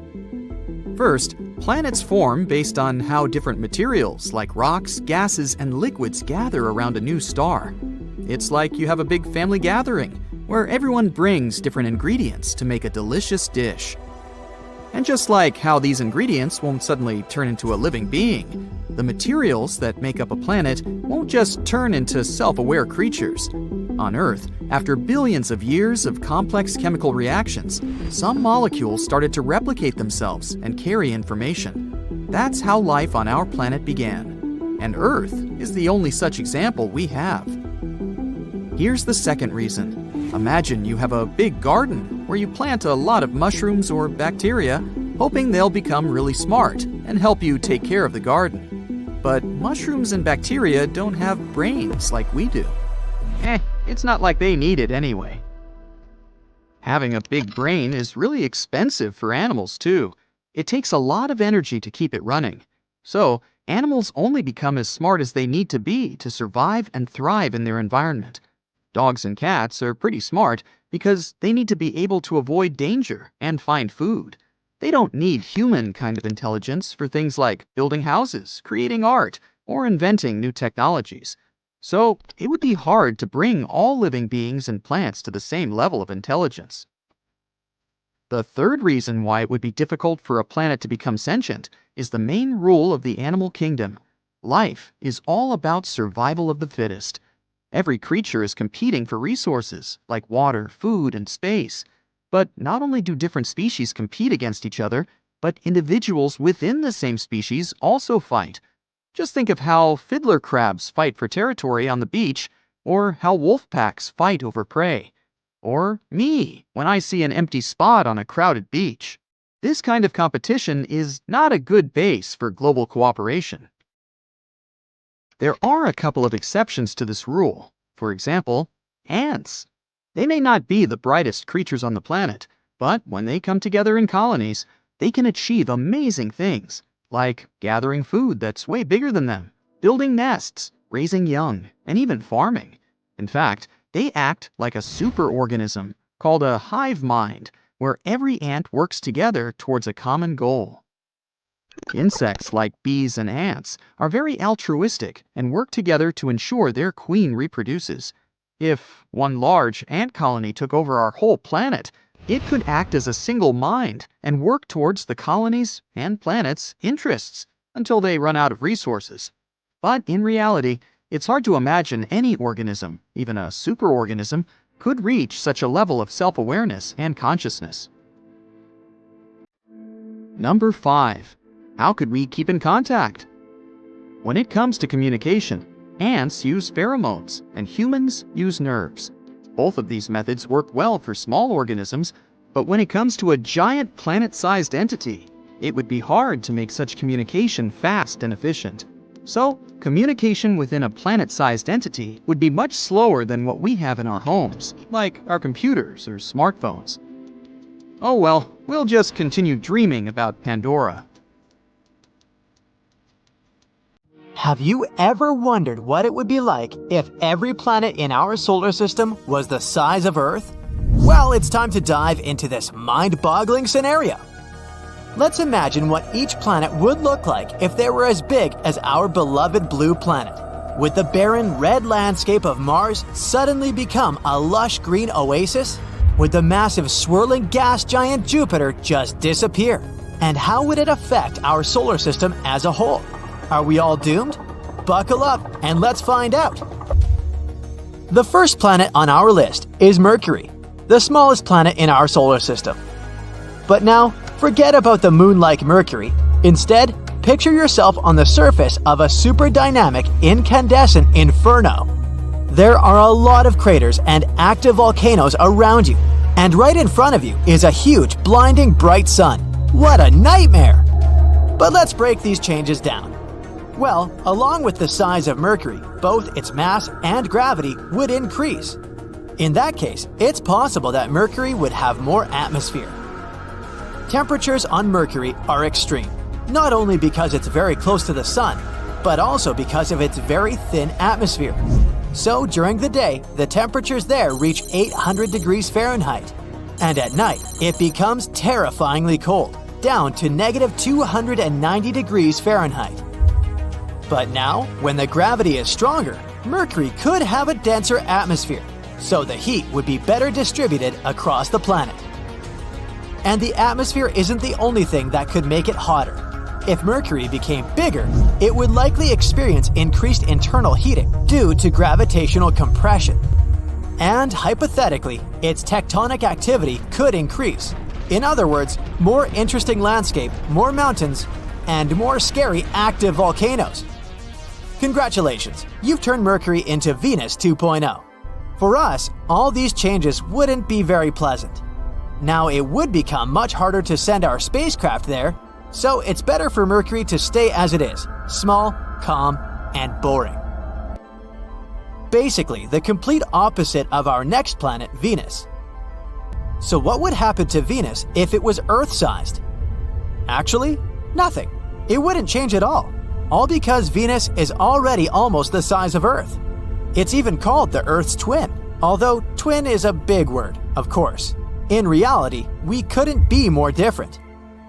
Venus is often called the morning star because it's so bright and visible in the sky. But don't let its beauty fool you. This planet is one of the most inhospitable places in our solar system. Its surface is hotter than a freshly baked pizza, around 900 degrees Fahrenheit, and it's covered in thick clouds of sulfuric acid that would dissolve any human who tried to visit. So, unfortunately, you won't be planning any trips there anytime soon. So let's move on to a planet that, unlike Venus, could potentially become a new home for us, Mars. Picture yourself standing on Mars's surface, watching the blue sunset and breathing in a refreshing breeze of air. Yes, you read that right, air. Moreover, you could be surrounded by plants, animals, and basically feel like you're on Earth. But how is that possible? Bigger Mars would have a stronger magnetic field and gravity. This would lead to a richer and denser atmosphere. It would likely have a wider range of gases, including oxygen. Wouldn't that be cool? Also, a denser atmosphere could distribute heat across the planet, so Mars would become much warmer and cozier. And here comes the most important change: liquid water. Mars actually has some frozen water at its poles and in subsurface reservoirs. But with a stronger gravitational pull, it could potentially stabilize liquid water on its surface. Hooray! However, it's not all fun and games. New Mars would also have a volcanic personality. It's already geologically active, but now its internal heat and pressure would skyrocket. That means more frequent and more crazy volcanic eruptions. Imagine how exciting it would be to witness such eruptions on another planet, if you manage to escape the consequences. In general, the planet could become greener and lusher, but not safer, although it would still be great to see it. But it's time to move on to the giants of our solar system. And if we're enlarging the planets before, now it's time to squeeze them really, really hard. If Jupiter became 11 times smaller, oh boy, what a disaster that would be. The first thing we'd notice is a change in gravity. And I say we'd notice because now we'd have no choice but to move somewhere.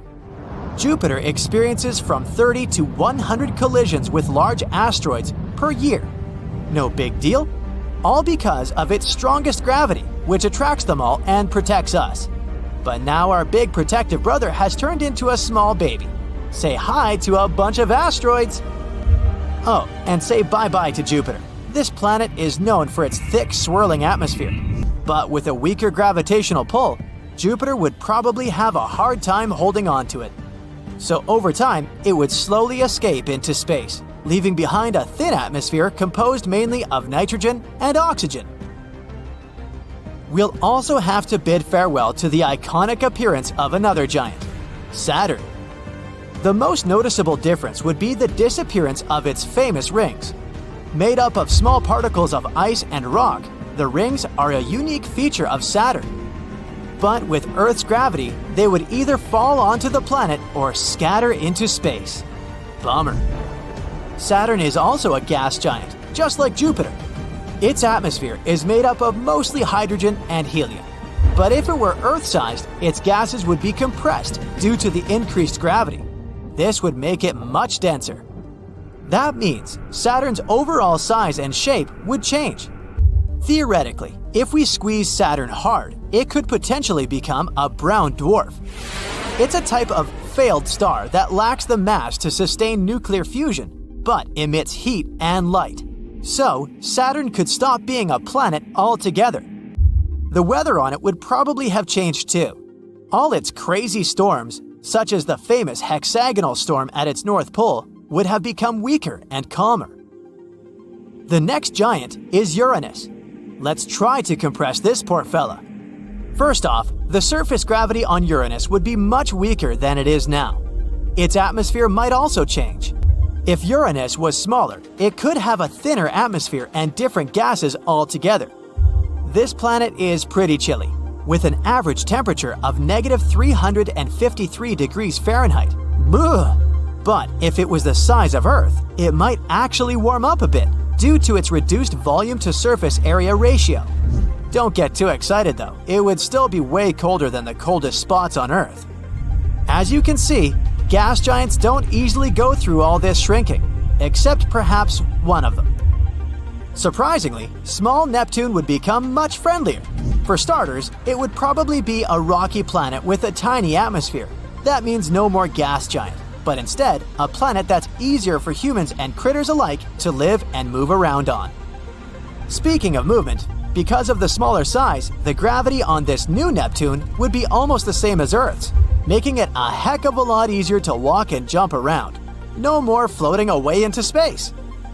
Now, the atmosphere of the original Neptune is so thick you could barely see your hand in front of your face. And the surface pressure is about 100 times that of Earth's atmosphere.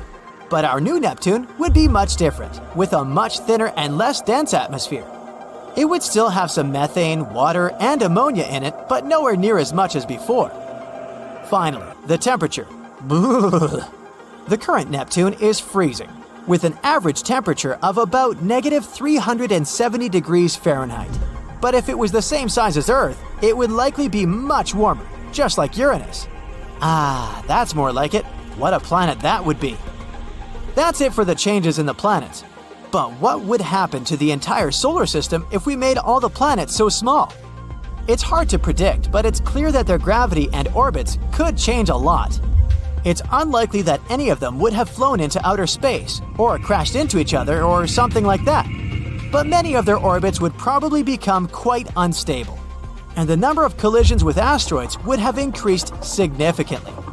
Of course, all this is purely speculation. It's not like we can actually test all this, but it's still a pretty interesting thought experiment, and it makes you appreciate just how unique and special our solar system really is.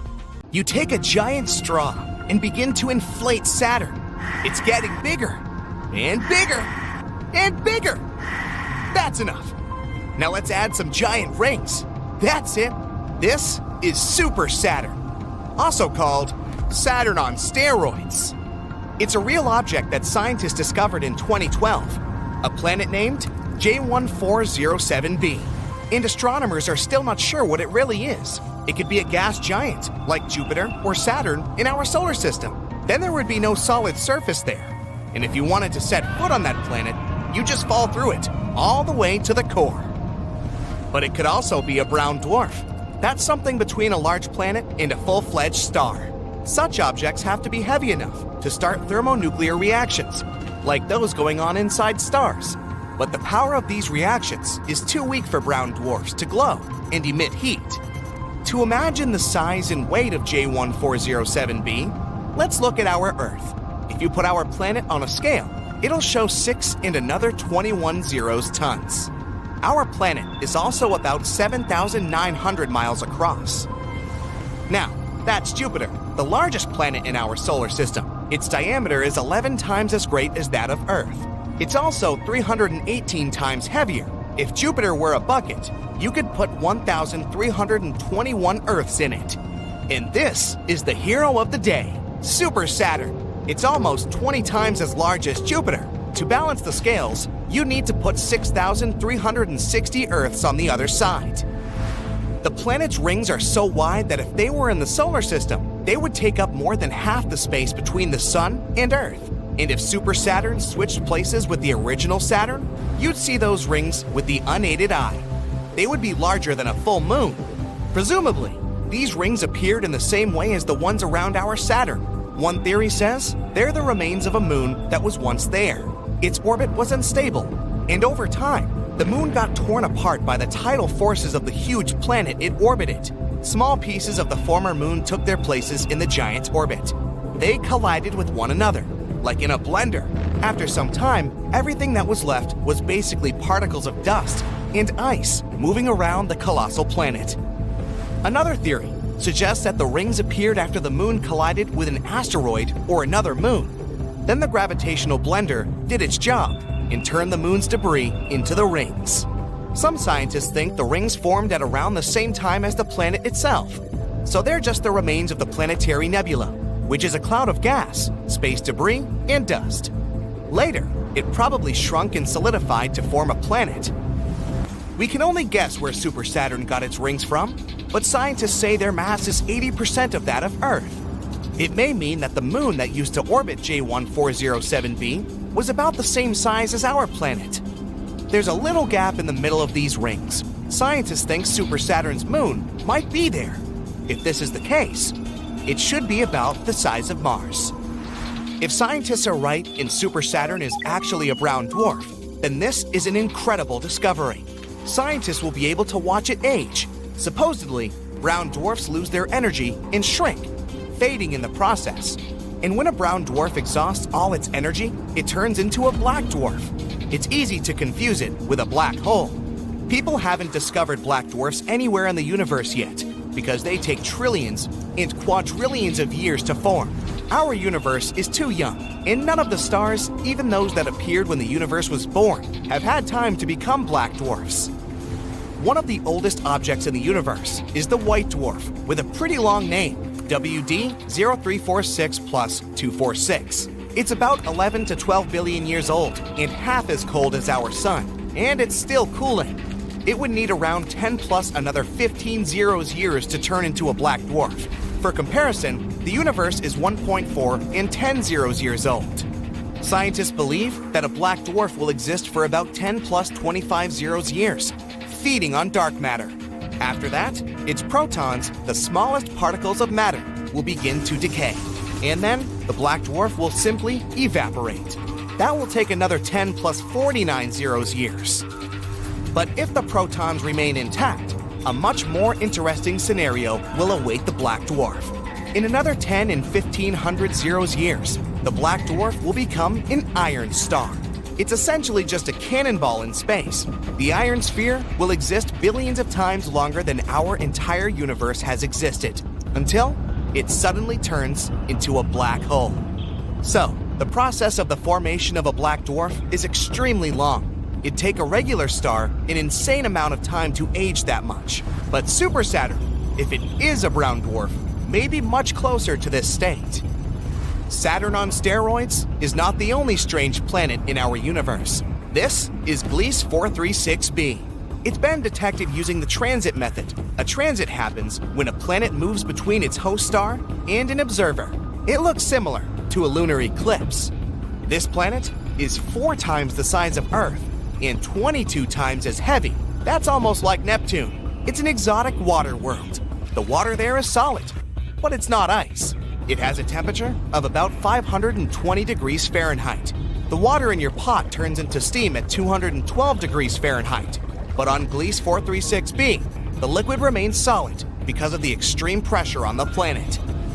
Scientists have also discovered that the planet's atmosphere is evaporating into outer space. That's why there's a giant circular cloud around it. It's constantly moving in its orbit, giving the planet a long tail that looks like that of a comet. Cancri E holds incredible riches worth more than all the money on Earth. There are diamonds scattered all over the planet. Cancri E is about twice as wide and 8 times as heavy as Earth. This planet doesn't rotate. Only one of its sides always faces its host star. The surface temperature there is almost twice as high as the temperature of a burning fire. And since the host star is rich in carbon, the planet contains plenty of this element too. The intense pressure and temperatures help turn carbon into graphite and diamonds. Unfortunately, this planet is 40 light years away from our home, so it'd take about 730,000 years to get there on a regular rocket. Another planet rich in gems is HAT P7b. It's about 1,000 light years away from Earth. It's 60% as large and nearly twice as heavy as Jupiter. The planet is so close to its host star that it makes one revolution around it in just 2 Earth days. Because of such close proximity to the star, HAT P7b is almost as hot as a white dwarf. If you look at the night side of this planet, you'll see unusual clouds. Scientists believe that these clouds may be rich in corundum material. This is the very substance that forms rubies and sapphires, so it's likely to rain very expensive and beautiful gems there. WASP 12b is one of the darkest planets ever discovered. Only one of its sides faces its host star. The planet's surface is so dark that it eats up about 94% of all visible light, so it looks a lot like a black hole. The host star heats up the planet so much that the material there continuously evaporates. Then the star's strong gravity pulls this cloud toward itself, forming a disk. But TRES-2b is the champion. It's the darkest planet known to people. It absorbs 99% of the light coming from its star, which means it consumes more light than a piece of coal. 1% of the remaining light looks red as it gets reflected by this gas giant. From afar, this planet looks very evil. One of the oldest planets in the universe is PSR B1620-26b. It's about 12.7 billion years old. This means that it formed about 1 billion years after the Big Bang. The planet is so old that its two host stars have had time to evolve. One is a white dwarf. The other is a pulsar that makes almost 100 revolutions per second. Sunrises on this planet must be stunning. Right now, this star system is moving toward a dense cluster of stars. This is likely to lead to a stellar collision, so the fate of this planet is unknown. Kepler 438b is one of the most Earth-like planets. It's only 12% larger and is in the habitable zone of its host star. Not too close and not too far away.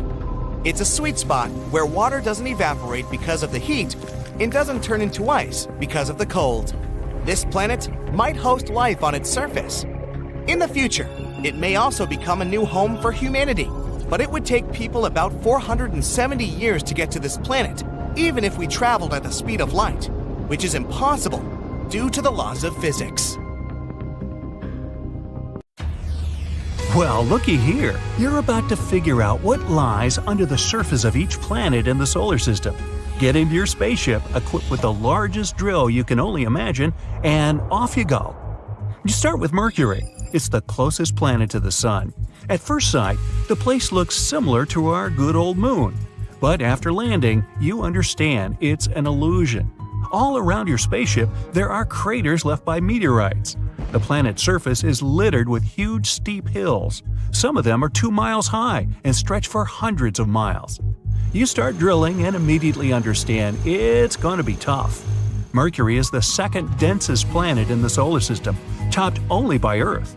The planet's outer shell is 250 miles of solid crust and rocky mantle. After getting through it, you see Mercury's metallic core. It takes up almost 85% of the planet's volume and contains more iron than any other planet we know about. You don't need to drill anymore, the outer core is liquid. But once you reach the solid inner core, you have to switch that drill on again. The next planet you're going to explore is Venus. It's the hottest planet in the solar system. The average temperatures there are high enough to melt lead. The pressure on the planet is 90 times greater than that on Earth. Your spacecraft is traveling through thick clouds of sulfuric acid. Venus's surface is reddish-brown and extremely dry. You land in the middle of a flat, smooth plain. Plains like this cover 2/3 of the planet's surface. Well, you get down to work. The drill starts moving through the crust. It consists mostly of basalt and is almost 12 miles wide. The next layer is a molten rocky mantle. After some time, you get the feeling it'll never end. No wonder, it's 1,200 miles thick. Finally, you arrive at the planet's metallic iron core. It's huge, twice wider than the mantle. See that blue sphere slightly to the left? It's Earth! How about you skip it for the moment and get back to it later? Right now, Mars sounds so much more exciting. Whew! The place is freezing cold. The temperature is minus 80 degrees Fahrenheit. The planet looks reddish, and as soon as you make your first step on its surface, it becomes clear why. The ground's covered with rusty-colored dust. Its fine particles are also floating in the air around you. In most places, that dust layer is 7 feet thick. You start drilling through the planet's thin crust. It's made up of volcanic basalt rock. Pretty soon, you reach the mantle. It's composed of oxygen, silicates, and other minerals, something like a soft, rocky toothpaste. The red planet's mantle is much thinner than Earth's. It's 1,100 miles thick at most. You feel that the drill begins to move a bit differently. Must be the core. It's made mostly of iron, nickel, and sulfur and is between 900 and 1,200 miles across. And unlike Earth's core, it doesn't move. Time to visit the largest planet of the solar system, Jupiter. Almost 1,300 Earths could fit into this huge thing. It's also alarmingly hot, about 43,000 degrees at the core. But you can't land on Jupiter because it doesn't have any solid surface. The planet is a gas giant, the key word here being gas. Your drill is also of no use, at least at first. While descending, you watch thick brown, yellow, red, and white clouds passing by. Thanks to them, the planet looks colorful and beautifully striped. You keep going deeper toward the center of the planet. Its atmosphere is made up of hydrogen and helium gas. Soon, you see the hydrogen become liquid under immense atmospheric pressure. And closer to the core, this liquid turns into a mixture of metallic hydrogen and helium. You reach something that looks like a core, but even with the help of your equipment, you can't figure out whether it's a molten ball of liquid or a solid rock 14 to 18 times the mass of Earth. Maybe, one day, astronomers will help you answer this question. The next planet turns out to be exceptionally windy, like me. The winds on Saturn travel at more than 1,100 miles per hour at the equator. From above, it looks as if the gas giant has a solid yellowish-brown surface. You get through several different layers of clouds, and suddenly, you realize you can't land your spacecraft here as well. Saturn is the least dense planet in the solar system. It has only 1/8 the average Earth's density. If you found a pool of water large enough to fit the ring planet, the gas giant would float. If you kept going down, you'd probably have found Saturn's core. It's likely to be rocky, with hydrogen and helium surrounding it. You're approaching the ice giant Uranus, which means there's going to be some surface to land on. Or not. The planet isn't solid. You fly through the upper atmosphere and sink into the liquid icy center.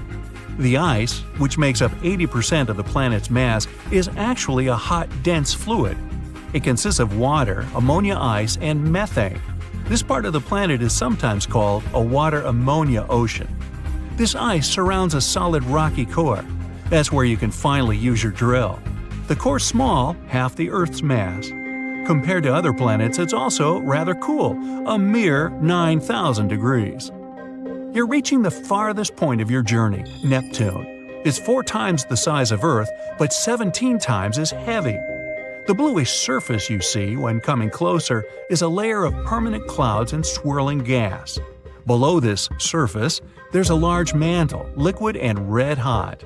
The mantle is rich in methane, ammonia, and water, and equals 15 Earth's masses. At last, you have something to drill. The planet's core is solid. It consists mostly of iron and other metals. Keep drilling until you're at a depth of 4,500 miles. Astronomers are almost sure that's where you'll find a diamond layer. That's right, it rains diamond crystals there. Well, time to go back home. People have drilled pretty deep holes here, but they were never deep enough to even get through the crust. After the drills traveled 1/3 of the way, the temperature reached 360 degrees, and the equipment couldn't operate any longer. But your drill is much stronger than that. That's why you easily move through the crust. It takes up only 1% of Earth's volume and is broken into tectonic plates. They let heat escape from the Earth's interior. You reach the mantle. This layer is about 1,800 miles thick and makes nearly 84% of the planet's volume. It consists of silicate rocks rich in iron and magnesium. Well, you don't need to drill anymore. The 1,500-mile thick outer core is liquid. It consists of iron and nickel, but the pressure isn't high enough for it to be solid. You pass through the boundary between the outer and inner core. It's quite a challenge. The temperature there is 10,800 degrees, as hot as on the sun's surface, and the pressure is 3.3 million times the atmospheric pressure at sea level. The inner core is a solid ball made of iron and nickel.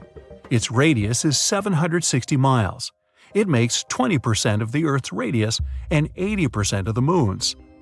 Scientists know what's going on under the crust of the planets that are millions and billions of miles away from us. And they don't even need to go there, drill through their surface and peek inside. They combine information about the planet's density, magnetic field, mountain ranges, heat, and seismic activity to make their smart assumptions. For example, Earth's magnetic field shields us and the atmosphere from solar flares and solar winds. Scientists believe that it exists thanks to a hot iron core inside the planet. It rotates and generates invisible protection, like an enormous scorching hot dynamo. And this magnetic field is way stronger than that on Mars. It probably means that something happened to the red planet's core.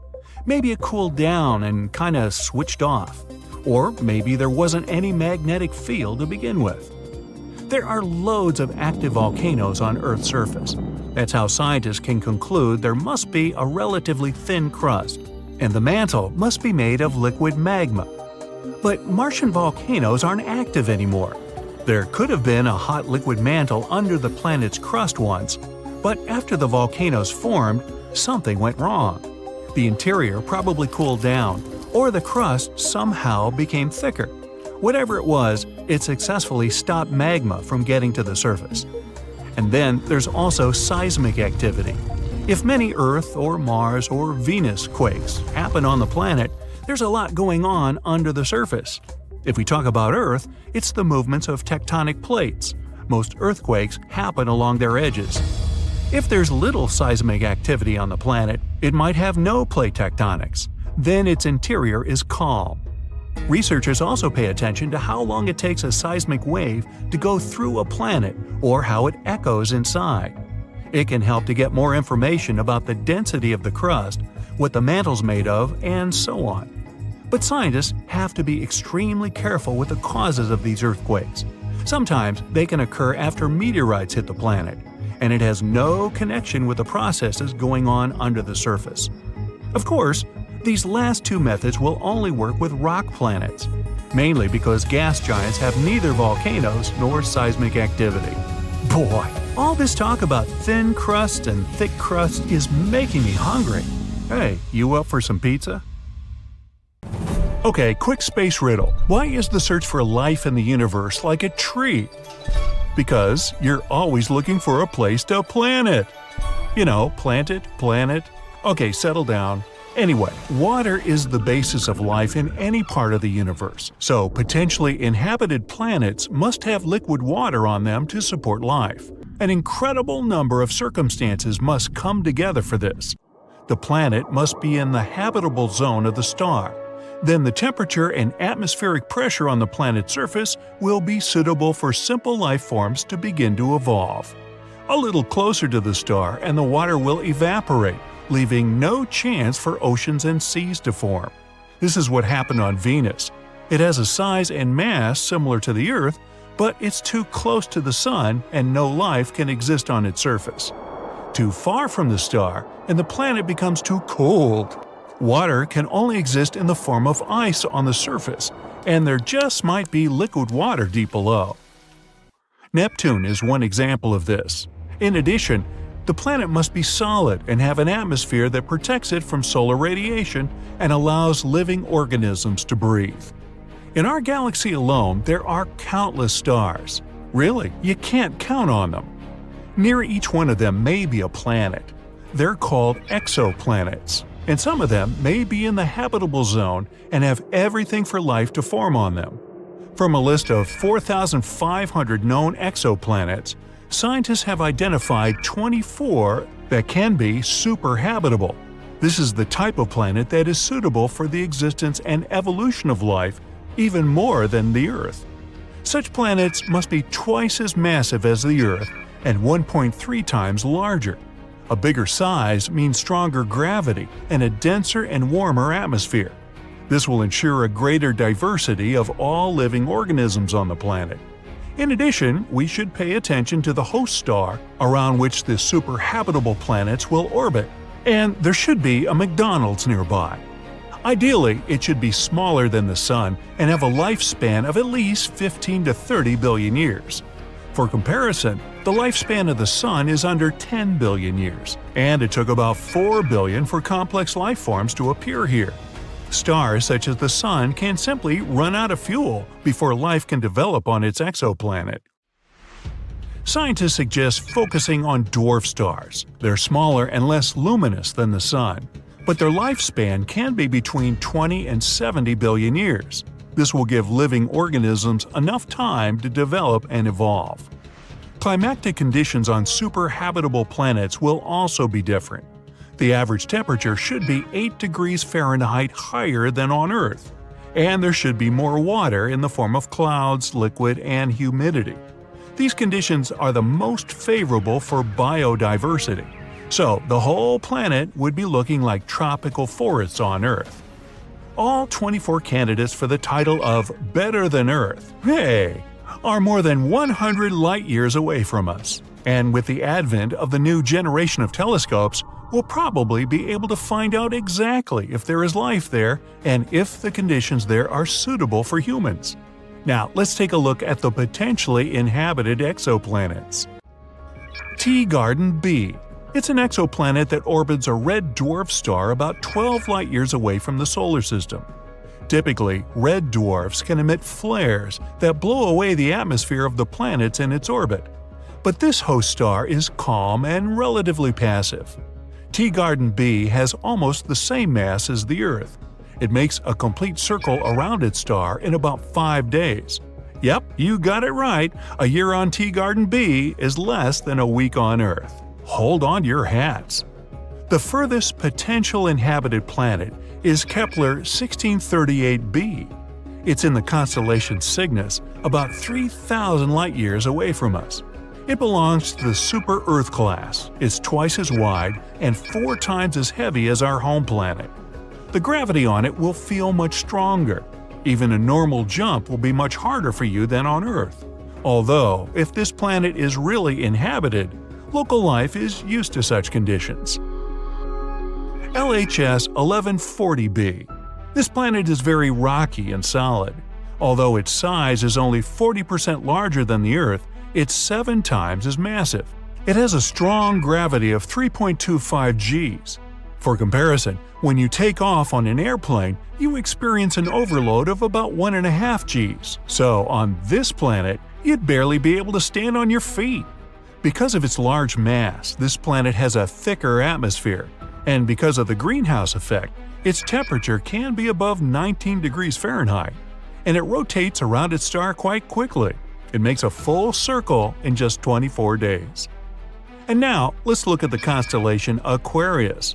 Here's an ultra-cold dwarf, TRAPPIST-1. A small planet orbits in its habitable zone. It's 3 times lighter than the Earth. Its temperature is similar to ours, but the gravity is half as weak. But we would still feel comfortable there. Remember the people that went to the moon? There, the gravity is only 16% of the Earth's. That's what makes the astronauts move so funny.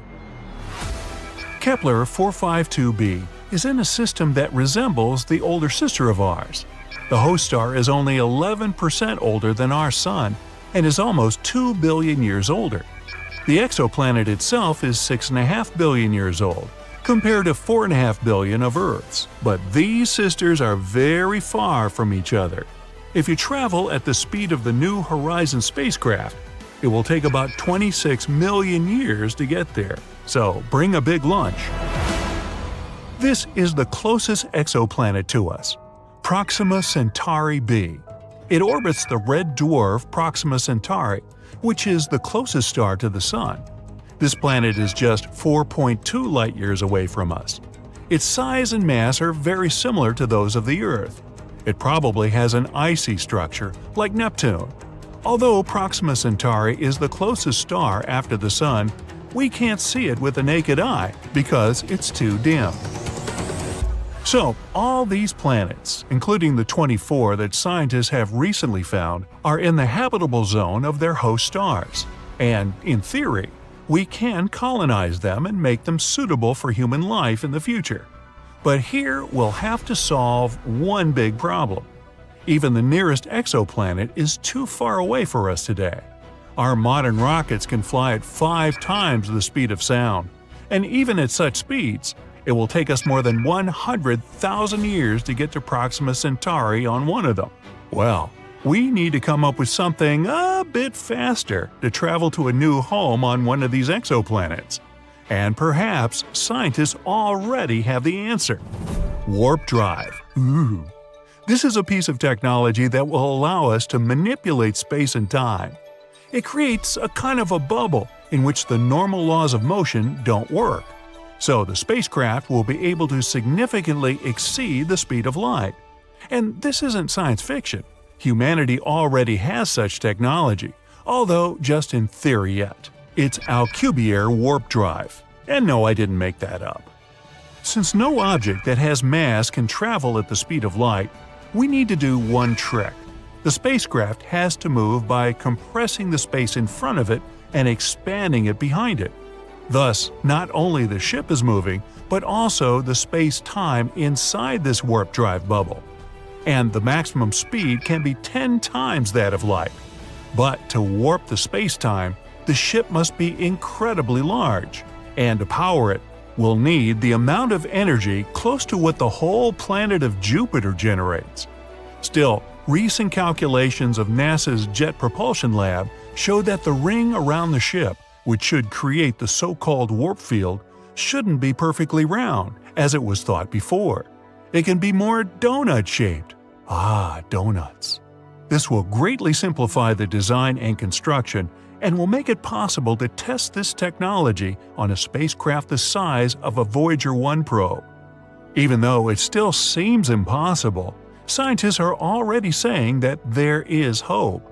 And while we don't know what technology will be used, in 2069, NASA plans to launch its first interstellar mission to explore potentially habitable planets outside of our solar system. Various rumors say that the speed of light can be achieved with laser technology. If the probe is very small, it can be launched to the Alpha Centauri star at almost the speed of light. There are also 2 other alternatives to power spaceships. These are nuclear energy and energy from matter and antimatter collisions. Ooh! These technologies are still a mystery to humanity, though. Well, for the time being, stay tuned. This planet's called the jewel of the solar system. Made up mostly of gases, it could float on water, should you find a reservoir 75,000 miles across and just as deep. But what makes the planet so recognizable is its beautiful rings, gray, tan, and beige. They consist of dust, rocks, and ice.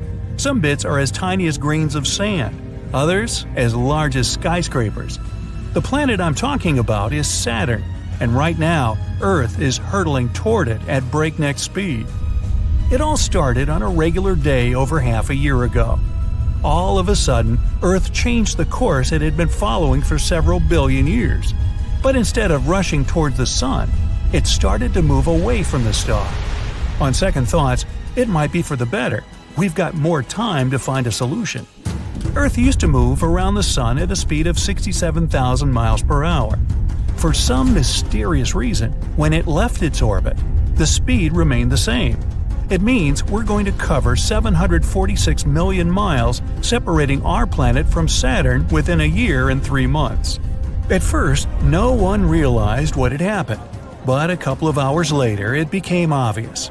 Despite the panic that engulfed Earth's inhabitants, nothing seemed to be out of the ordinary. But all too soon, it started to get colder and colder. Astronomers' forecasts were pessimistic. People started to leave their homes at the poles, move closer to the equator. Most plant and animal species were having a hard time. Some of them went extinct, even though we were trying to save them in greenhouses and special conservation parks. The sky changed dramatically. In a week, we could see Mars clearly. It looked like a big reddish sphere hanging low over our heads. Jupiter became as bright as the moon. Once Earth was as far away from the Sun as Mars, days became twice dimmer than they used to be. At first, our planet's atmosphere was acting as a barrier between people and space. That's why we didn't feel the cold immediately. But 7 days later, Everyone who dared to leave their home had to be cocooned in heavy winter clothing. By that time, the temperatures had already dropped down to minus 145 degrees Fahrenheit. It got even colder once our planet passed Mars and hurried through the asteroid belt. It's been one of the most dangerous regions on our way so far. Yes, people could admire awesome meteorite showers streaking the sky. But several space bodies managed to get through the Earth's atmosphere. They slammed into the ground, flattening mountains and leaving behind gigantic craters. They caused tsunamis and triggered earthquakes.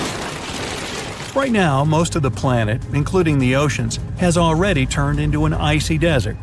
There's a lack of food and natural resources. We've built underground towns and tunnels connecting them. Our scientists work day and night to find a way out of this situation.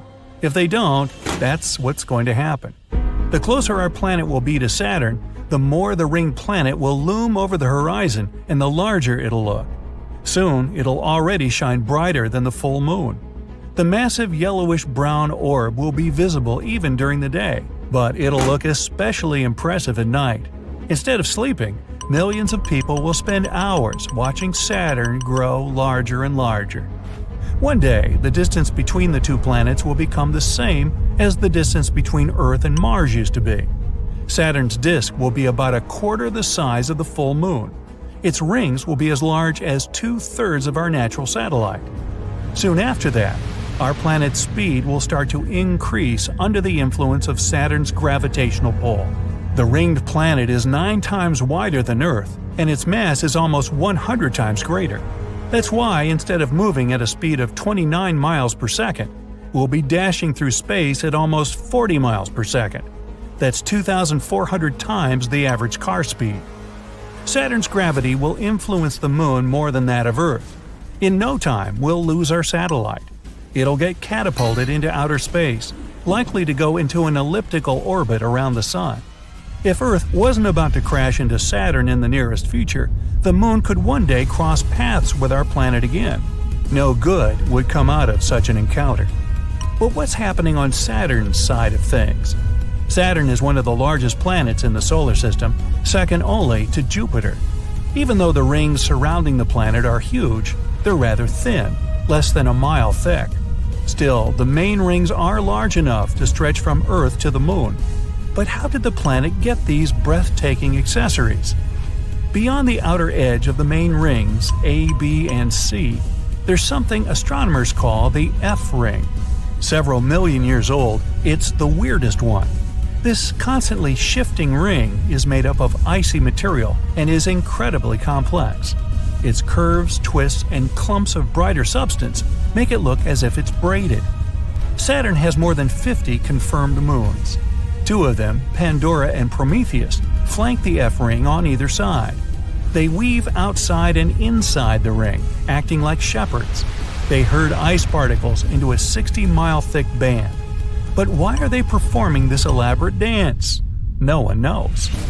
What scientists do know is that when Saturn's rings were evolving, icy material clumped together and formed moonlets. Some of them grew and turned into the planet's largest moons. But 2 of them collided. That's how the mysterious ring F appeared. If the moonlets had only been made up of small icy particles, the space collision would have left a ring and nothing else. But they had dense rocky cores. Those remained intact and turned into Pandora and Prometheus. People don't have any evidence Saturn's ever collided with another space body. Our Earth might be the first. But before crashing into the planet itself, we'll have to get through its rings, including the ring F. And no, our planet won't just punch a hole in them. Saturn's rings are made of small particles. Earth's gravity will start to pull some of them out of their orbit once we're close enough. It'll result in a long plume that will reach our planet. And later, when we squeeze through, the cloud of icy particles will drag after Earth. It won't have enough power to rid Saturn of its rings completely, though. They'll continue to move around their home planet, but their orbits will change and become more elongated. There will be no more stunning bands. Over time, the rings could probably settle down again, but Earth won't give them such a chance. The collision with our planet won't leave Saturn unscathed. If there's still a possibility to sneak a peek at the sky, people will be able to see the rings disappear into nothingness, but not for long. Soon, the largest chunks of rock will start hitting the surface of our planet, leaving behind lifeless land dotted with craters. In the worst-case scenario, Earth might even collide with one of Saturn's numerous moons. But let's imagine we've passed through this region in one piece, and now our planet's very close to Saturn. The gas giant might seem airy, but there's no way Earth can fly through the huge sphere and leave from the other side. Gravity is what keeps all that gas together. The very gravity that make our planet speed up. The closer it is to the much bigger space body, the stronger the pull is. It'll cause the fault lines on Earth to rupture. It'll also set off powerful volcanic eruptions all over the world. And then, with enormous force, our planet will crash into Saturn. The planet's atmospheres will get compressed. This will cause a dramatic and fast temperature rise, and in no time, the air will be on fire. Scientists claim that Saturn's core is dense, made up of iron and nickel, and surrounded by a rocky layer. But we'll never make it there. Earth will burn in the bigger planet's atmosphere after being literally torn apart. Our beautiful, blue-green world will turn into billions of trillions of tons of vaporized rock. Pity. Maybe Earth will become yet another Saturn's ring, instead of the ones it's ruined. Sounds grim, I know. Yeah, we can't save Earth from Saturn, but that's only a bad dream. So maybe we take that effort and save us from a real threat, climate change. Just saying. TRES-2b is a planet where night never ends. And it's not your regular night with stars shining in the beautiful skies. Here it's pitch dark and scorching hot.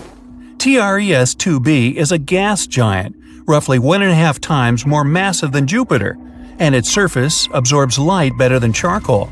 It might also have a faint dark red glow because of its burning air, which is as hot as fresh lava. Lovely. In the star system of 55 Cancri, there are 5 planets, 4 of which are gas giants similar to Jupiter and Saturn. But the 5th one, or rather the first because it's closest to the star, is different in a most horrible way. 55 Cancri E is so close to its sun that half the planet's surface is a literal ocean of molten lava. The other half is in eternal darkness because it never sees the sun. The planet is always turned to its star on one side, and between the scorching and the dark, there's the twilight zone, a thin strip of gloomy nothingness.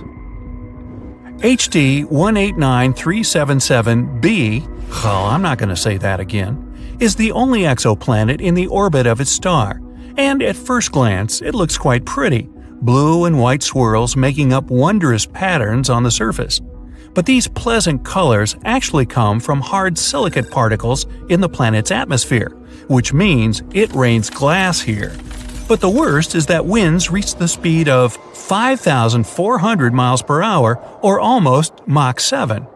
Well, for comparison, the fastest wind speed on Earth was 254 miles per hour, over 20 times less. Thus, the glass falling from the sky travels horizontally at hypersonic speeds, shredding everything in its path. The next system, whose name I won't even try to pronounce, this one, has 3 exoplanets, which are all being slowly destroyed by their own star. It happens because that star is not irregular. It's a pulsar, a rapidly spinning core of an exploded star. It creates powerful electromagnetic pulses in several directions while rotating at several thousand times per second. As a result, the planets orbiting this deceased star are slowly being eaten away and will eventually disappear entirely. Kepler-70 is a hot blue dwarf star that exploded into a red giant some 18 million years ago. At the time, it was orbited by at least 2 planets, the closer of which was a Jupiter-like gas giant. Its name was Kepler-70b, and it still exists, but the overgrown star consumed it and transformed it into a blazing hot rocky world. Right now, it's one of the hottest planets ever discovered. Its temperature is higher than the surface of our Sun. It was lucky to survive spending time inside the star, but it's evaporating now and will probably be no more in the near future. WASP-12b is one of the weirdest and saddest planets out there. The enormous gravity of its star, combined with the planets consisting mostly of gas, result in the star slowly devouring its protege. WASP 12b has already taken the form of an egg, stretched toward its merciless sun, and it's unable to do anything with its condition. In another 10 million years, the planet will inevitably succumb to the voracious star's appetite. If you ever wondered what it's like to walk on ice and hot coals at the same time, Gliese 436b is a planet that would give you a vivid example. Being extremely close to its sun, the Neptune-sized exoplanet boasts temperatures hotter than a blazing oven, and yet it's covered in ice, which burns incessantly. This ice is much denser due to the enormous gravity of the planet, staying solid even under extreme conditions and not melting away. No list of frightening worlds could do without mentioning Venus, the Earth's evil twin. The second planet from the Sun has an atmosphere so thick and full of clouds that its surface is much hotter than that of Mercury. Volcanic eruptions constantly thrash Venus.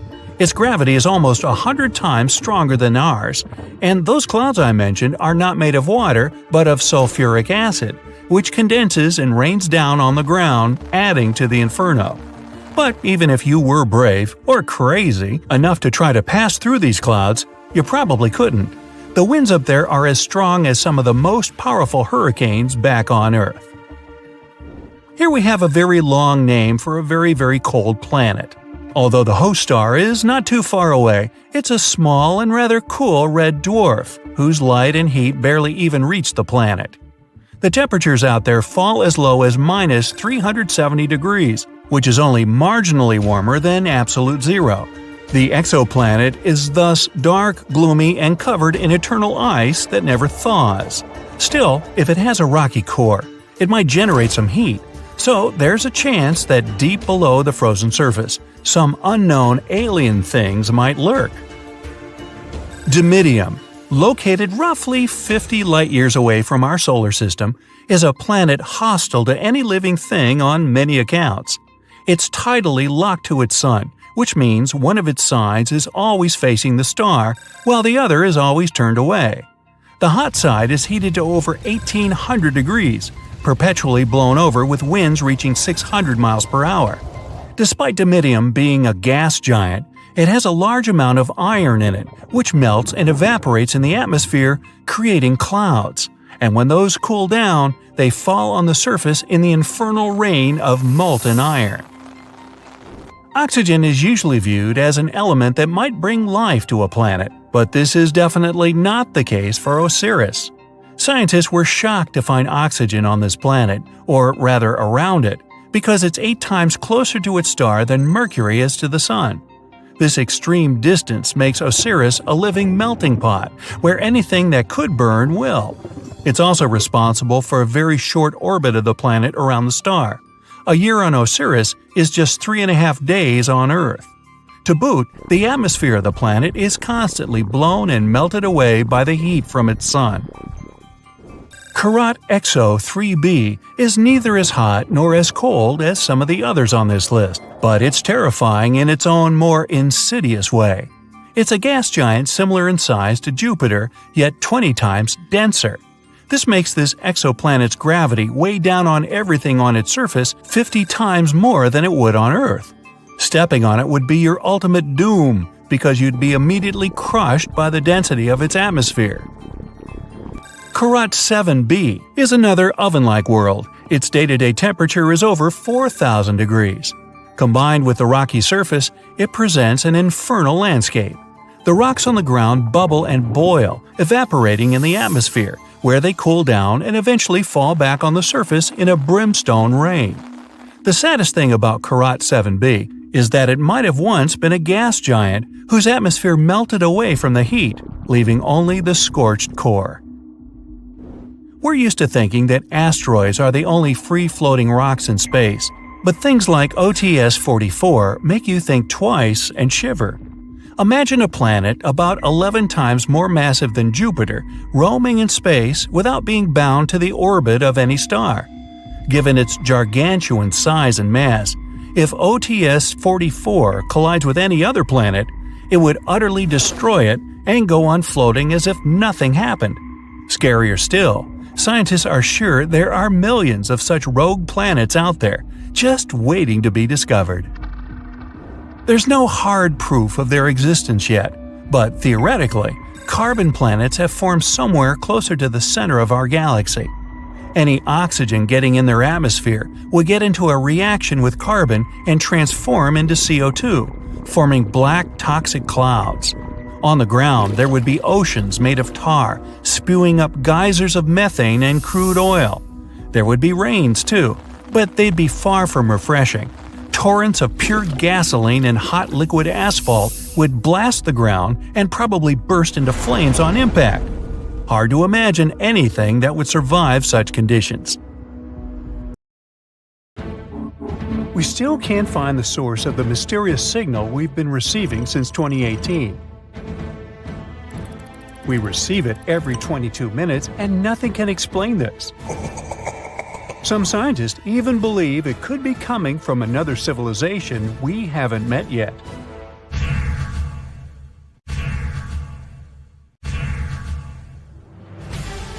This strange radio signal wasn't found by a scientist on a serious mission. It was actually discovered by a college student just doing a regular project for school. Tyrone O'Doherty, an undergrad student at Curtin University in Australia, was sifting through old data of the southern sky. He was looking for any weird blinking radio signals. He finally stumbled upon one from 2018 that seemed to shoot radio waves towards Earth like a lighthouse beam. Excited about his find, Tyrone shared it with his mentor, radio astronomer Natasha Hurley-Walker. She dove into researching this signal, hoping for a breakthrough. But despite checking different frequency data, they hit a dead end. But then, Natasha spotted a pattern. The signal repeated every 18 minutes. This was huge. But just as they were gearing up to study it further, poof! The signal vanished after only 3 months, leaving them with nothing.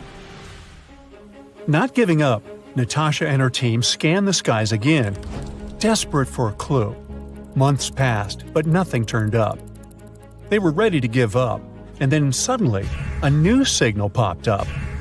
This one kept blinking for 5 minutes, then it disappeared. And then it came back exactly 22 minutes later. The main question was if that signal was related to an 18-minute one. To figure it out, Natasha went back to the old radio data from that area. As they dug deeper, they realized that yes, and these signals aren't anything new. They've been beaming towards Earth for 35 years. Back in 1988, Indian and American telescopes had caught them, but they got buried under tons of other data. This was great news for space explorers because it meant they could now calculate how far away this mysterious object was. After doing the math, they figured out it was incredibly far, even on a space scale, 15,000 light-years from Earth. Now, the only thing left to uncover was what exactly this object was. Walker and his team started comparing it to all the known radio-emitting objects out there, yet its source remains a mystery. The signals still pop up every 22 minutes on NASA screens, always ending with a frustrating match not found message. The scientists called it J183910.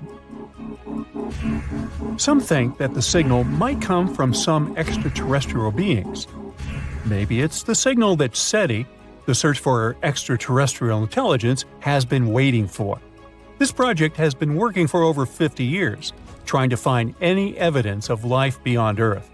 They also scan the skies for radio waves, laser pulses, and other mysterious signals. So maybe it's a way for extraterrestrial folk to communicate their location. While that idea may sound exciting, we need to be careful about jumping to conclusions. First, we don't have solid proof for that. Before any concrete evidence, it's just speculation. And also, there are other more plausible explanations. Most likely it comes from a natural phenomenon, and there are a couple of theories for that. The first one is the pulsar theory. Imagine a huge star in space much bigger than our Sun. Sometimes these big stars finish their life journeys in a spectacular event called a supernova.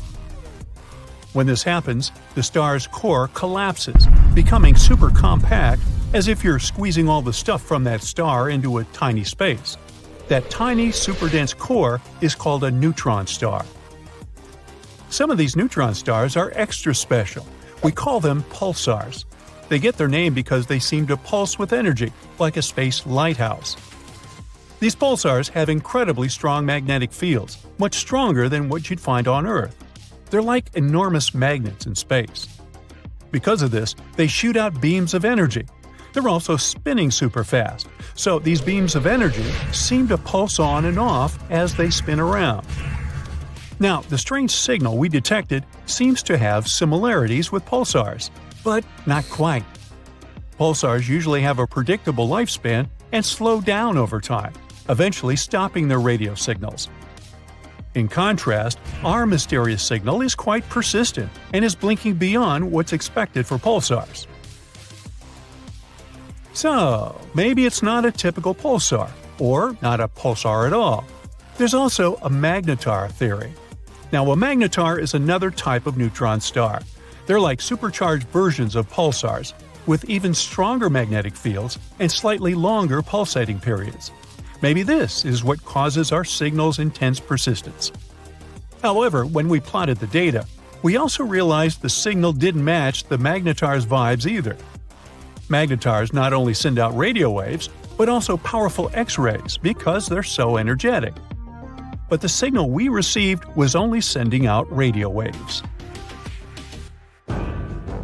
So we figured it's not a pulsar and not a magnetar. The signal's behavior is very strange and suggests an unnatural source. This means there might be something in the universe that scientists haven't fully explored yet. And there is a space object that we don't know much about. The final theory is the so-called dwarf pulsar. Sounds a little dopey to me. Couldn't help myself. Now, a dwarf pulsar is like a star that blinks with light flashes, similar to pulsars, but it takes longer for each blink. Usually, white dwarfs are the leftovers from smaller stars. They don't blink because their magnetic field isn't as strong as pulsars. But when a white dwarf becomes pretty hefty, almost the mass of our Sun, it gets super dense and starts pulsating with a strong magnetic field, just like pulsars. They have a cool quirk. White dwarfs are made of electrons, not neutrons like pulsars. When these charged electrons start dancing with the magnetic field, they shoot out periodic light flashes, which happen every 100 to 1,000 seconds. As you remember, our signal has a period of 22 minutes, 1,320 seconds. A bit longer than the usual white dwarf pulsars, but it's much closer to the truth. So far, this sounds like the most plausible explanation. But even this theory isn't fully confirmed yet. This just shows how much there is in the universe that we're still figuring out. For example, fast radio bursts, another mysterious type of signal we've been detecting. They're like quick, intense bursts of energy in the form of radio waves. They have a ton of energy. FRBs are so powerful that sometimes they can be brighter than entire galaxies. Now, imagine this. They release as much energy in a few milliseconds as our Sun does in 3 whole days. Wow! These bursts happen all over the sky with huge frequencies, although some have been detected with lower frequencies. Every day, we catch around 10,000 random FRBs in the sky. Some of them repeat, but most happen once and disappear forever. Unfortunately, most of them only last for a fraction of a second, and by the time their energy reaches us, it's 1,000 times weaker than a mobile phone signal from the moon. This is why, despite their brightness, there's still a lot we don't understand about them. We're still trying to figure out what causes these FRBs. They could be coming from different sources, like already mentioned magnetars, colliding stars, or even merging galaxies or white dwarfs. As these bursts travel through space, they pick up information about the cosmic environments they pass through, like interstellar gas clouds. It's very unlikely that FRBs are some messages from extraterrestrial beings, though. Not only because there are thousands of them every day all across the sky, but also because we know that the sources of these bursts must be incredibly energetic themselves. Our neighbors would have to have equipment stronger than entire galaxies for that. But the bottom line is, while all these signals are fascinating, there's still a ton to learn about them. If the multiverse theory is correct, ours is not the only one out there. Which is as interesting as it is scary, right? Now, not every scientist is on board with this mind-bending concept. And let's be honest, the idea of actually making contact with these parallel universes sounds about as probable as winning the lottery while riding a unicycle.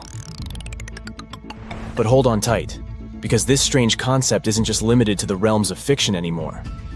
Believe it or not, a bunch of scientific theories actually support the existence of parallel universes. And let me tell you, it's a topic that stirs up quite the debate in scientific groups. Now picture this. The universe we live in is mind-numbingly vast. We're talking billions, some say even trillions of galaxies swirling around, each packed with an almost uncountable number of stars. Some brainiacs studying the universe's shape suggest that its diameter could span a staggering 7 billion light-years. Others even argue that it might be infinite. Could there be more out there than meets the eye? Well, real scientific theories are exploring the possibility of universes existing alongside, beyond, or even mirroring our own. These intriguing concepts of multiverses and parallel worlds often intertwine with other, more familiar scientific ideas like the Big Bang, string theory, and quantum mechanics. In order for us to figure out what's out there, we have to rely on the information we're a bit more confident in, right? Let's rewind the cosmic clock about 13.7 billion years ago. Everything we're able to see today was squished into a minuscule singularity. Then, if the Big Bang theory is to be trusted, it all went boom. The universe inflated with a speed faster than that of light everywhere, within less than a second. The way the universe went pop has led some clever researchers to ponder the existence of more than one universe. They question whether that sudden growth ended everywhere at the same time. While the expansion ceased for everything we're able to see from Earth 13.8 billion years ago, cosmic inflation might still be ongoing in some other mysterious corners. Some theoretical physicists say that as inflation ends in one place, a new balloon universe forms. But here's the catch: you can't just hop from one bubble to another like intergalactic tourists. These bubble universes are expanding indefinitely, and their edges are zooming away from us faster than light can travel. And here's where things get even more confusing. Let's say we somehow manage to reach the edge of our local balloon and encounter the next universe. Well, those same theoretical physicists mentioned that the neighboring universe could be a whole different ballgame. It might have completely different laws of physics, making it a bizarre place for us. Following the same idea, some say that in this vast multiverse of bubble universes, there might be other life forms just like us. The problem is, we're getting farther away from them with each passing moment, and our paths will never cross. Other super smart researchers out there are trying to connect parallel universes with quantum mechanics. Now, quantum mechanics is basically the fancy math behind teeny tiny particles. According to it, these particles can exist in multiple states all at once. They call it a wave function that holds all the crazy options. But here's the catch. When we observe these particles, we only see one outcome. It's like the universe keeps playing hide and seek with us. Now, there's this theory called the many worlds theory that says whenever we observe one outcome, another universe pops up where a different outcome becomes real. It's like our universe acts as a giant tree, constantly branching into countless versions of itself. These alternate universes can't mingle, though, so you wouldn't even know if there are a bunch of other yous living slightly or totally different lives. This many worlds theory is pretty bold and a bit hard to prove or disprove. And that's not great for science because scientists love to test and experiment with their ideas. But if there's infinite space out there, why wouldn't there be infinite universes too? Try to imagine the universe as this giant cosmic playground. Some specialists believe that if it's indeed never-ending, then there's only a limited number of ways that its building blocks can arrange themselves. Eventually, they have to repeat certain patterns.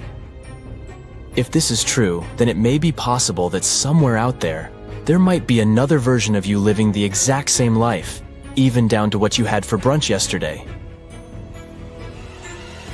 Did we ever have any proof of these supposed parallel universes? Well, some say we did. Have you heard the tale of the mysterious man from Taured? It's the story of a man that ended up at a Japanese airport saying he was from a totally unknown country called Taured. Now, some folks think it's proof of time travel, while others believe it's evidence he came from a different universe altogether. As much as you'd like to believe the story to be factual, the tricky part is this Taured place.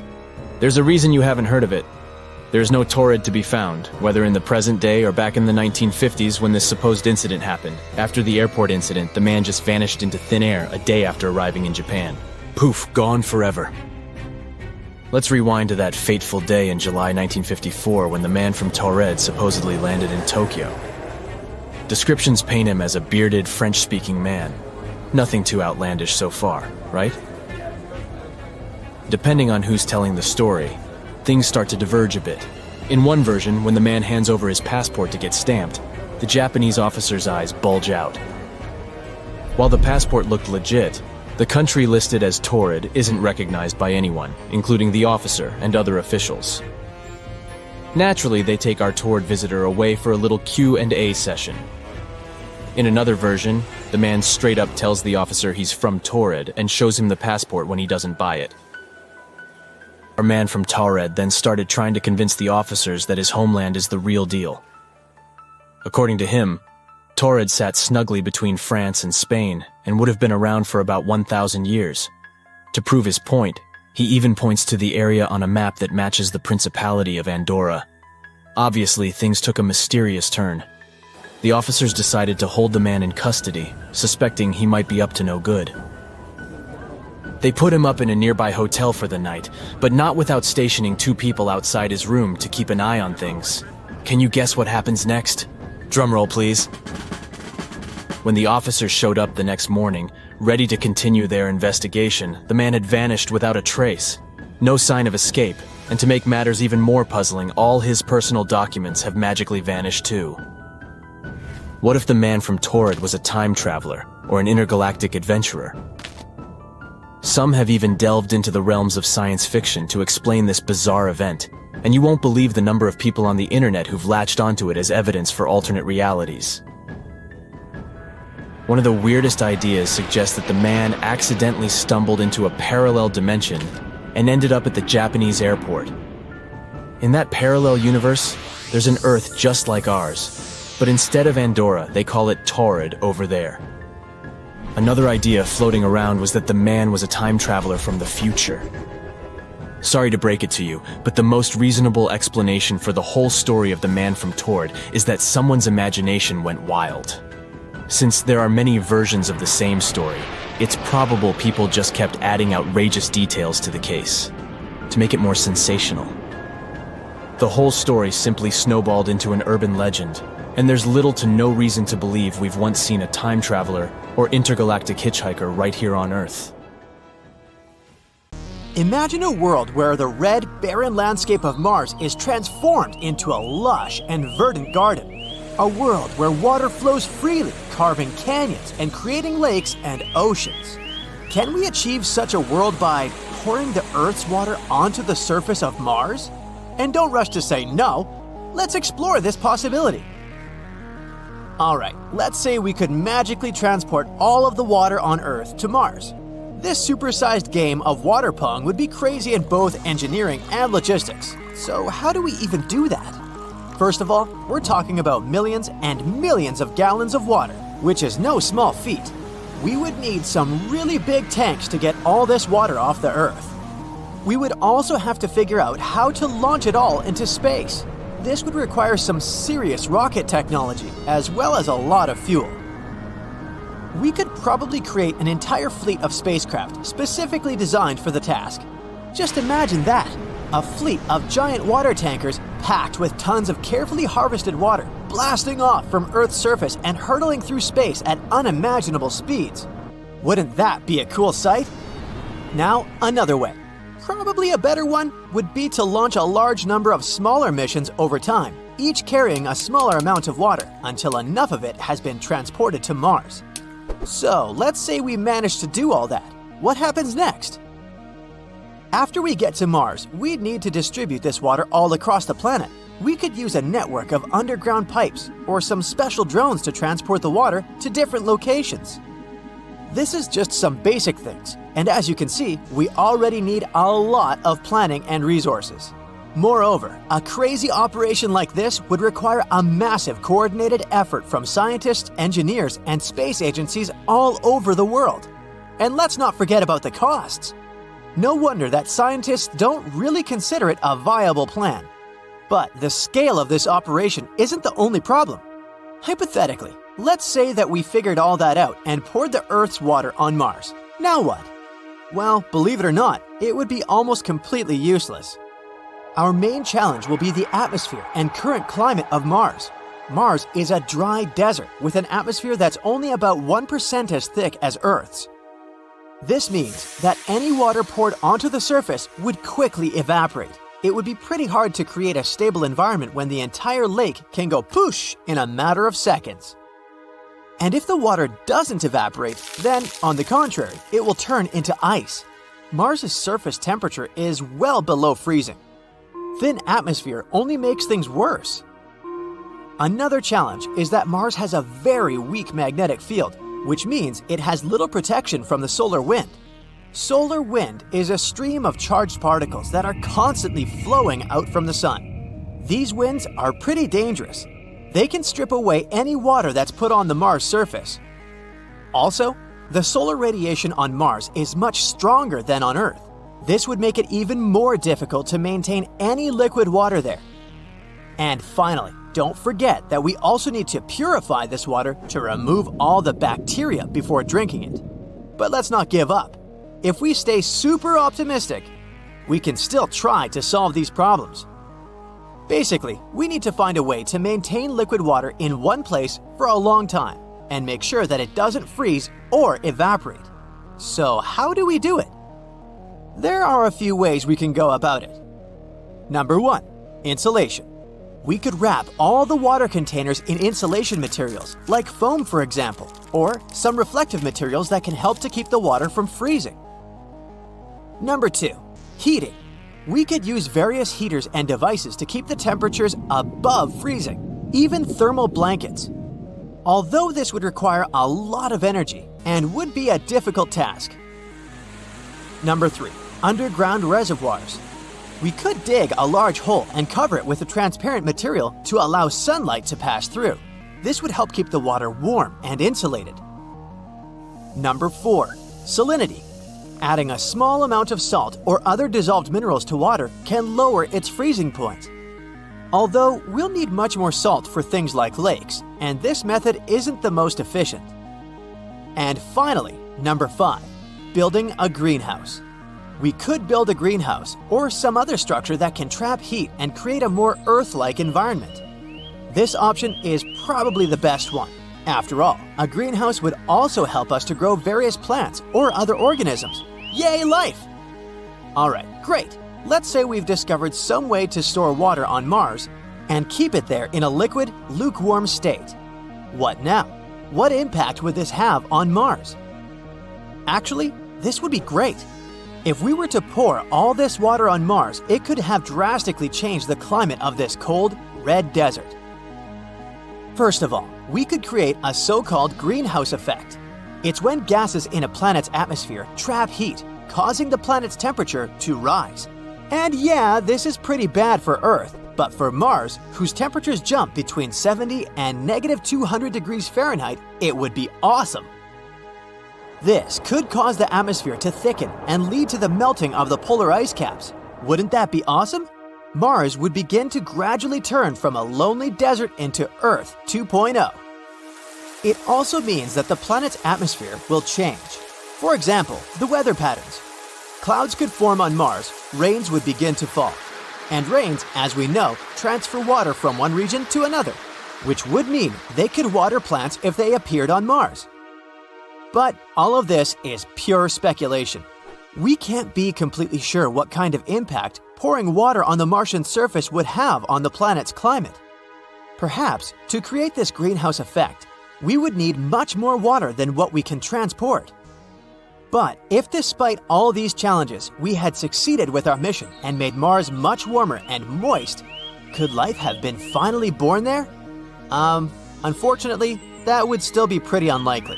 Yes, water is very important for creating life, but that's not all we need. The composition of the Martian soil isn't very conducive to supporting life. The soil is mostly made of minerals called regolith, which are composed mainly of dust, sand, and other materials that aren't very good for plants. Theoretically, we could terraform Mars. Terraforming is a gradual, slow change of the planet so that it becomes suitable for our life, but this would be a very complex, long, and costly process. Oh, and by the way, what would happen to our Earth after all that? We took quite a lot of water, didn't we? From Earth's perspective, transporting water to Mars would require an enormous amount of resources, including energy and different materials. And the amount of water we'd have to spend would be staggering. The loss of such a large amount of water from Earth's own reserves could have a significant impact on our planet, especially in areas where water is already scarce. So basically, this is a really bad idea, no matter how you look at it. Yeah, it may sound interesting, but it's not a viable plan at all. It would require too many resources, too much money, and it wouldn't even be worth it. That's why scientists and space agencies don't consider this idea seriously. Besides, there are many other more realistic and achievable goals in the field of Mars exploration. For example, we can keep studying the planet's geology, atmosphere, and potential for past or present life. These studies would help us to find some resources that could support future human exploration. Overall, we need to answer many more questions about Mars before we even begin to consider colonizing it. So let's keep an eye on scientific news and updates. Do me a favor, will ya? Try to imagine the first time you went camping. Maybe you went with your parents. Maybe it happened on a class field trip with your schoolmates. Regardless, try to picture, or remember, what it felt like as the day was coming to an end. The sun has set, but there's still some light outside. Let's say you were lying down, trying to rest for a bit. What's the first thing you remember seeing when looking up? If you're anything like me, it was probably the overwhelming number of stars twinkling right before you. These stars, most of which you can see without any fancy devices, are part of the Milky Way. Believe it or not, our amazing galaxy is almost as old as the universe itself. Age aside, it's also a pretty nice place to be.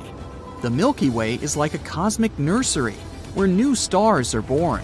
And let me tell you, it's home to some of the most fascinating places, at least from what we can see in pictures. Take the Mystic Mountain, an area in the Carina Nebula. Here, things are always splashing and full of energy. That's because of gas columns collapsing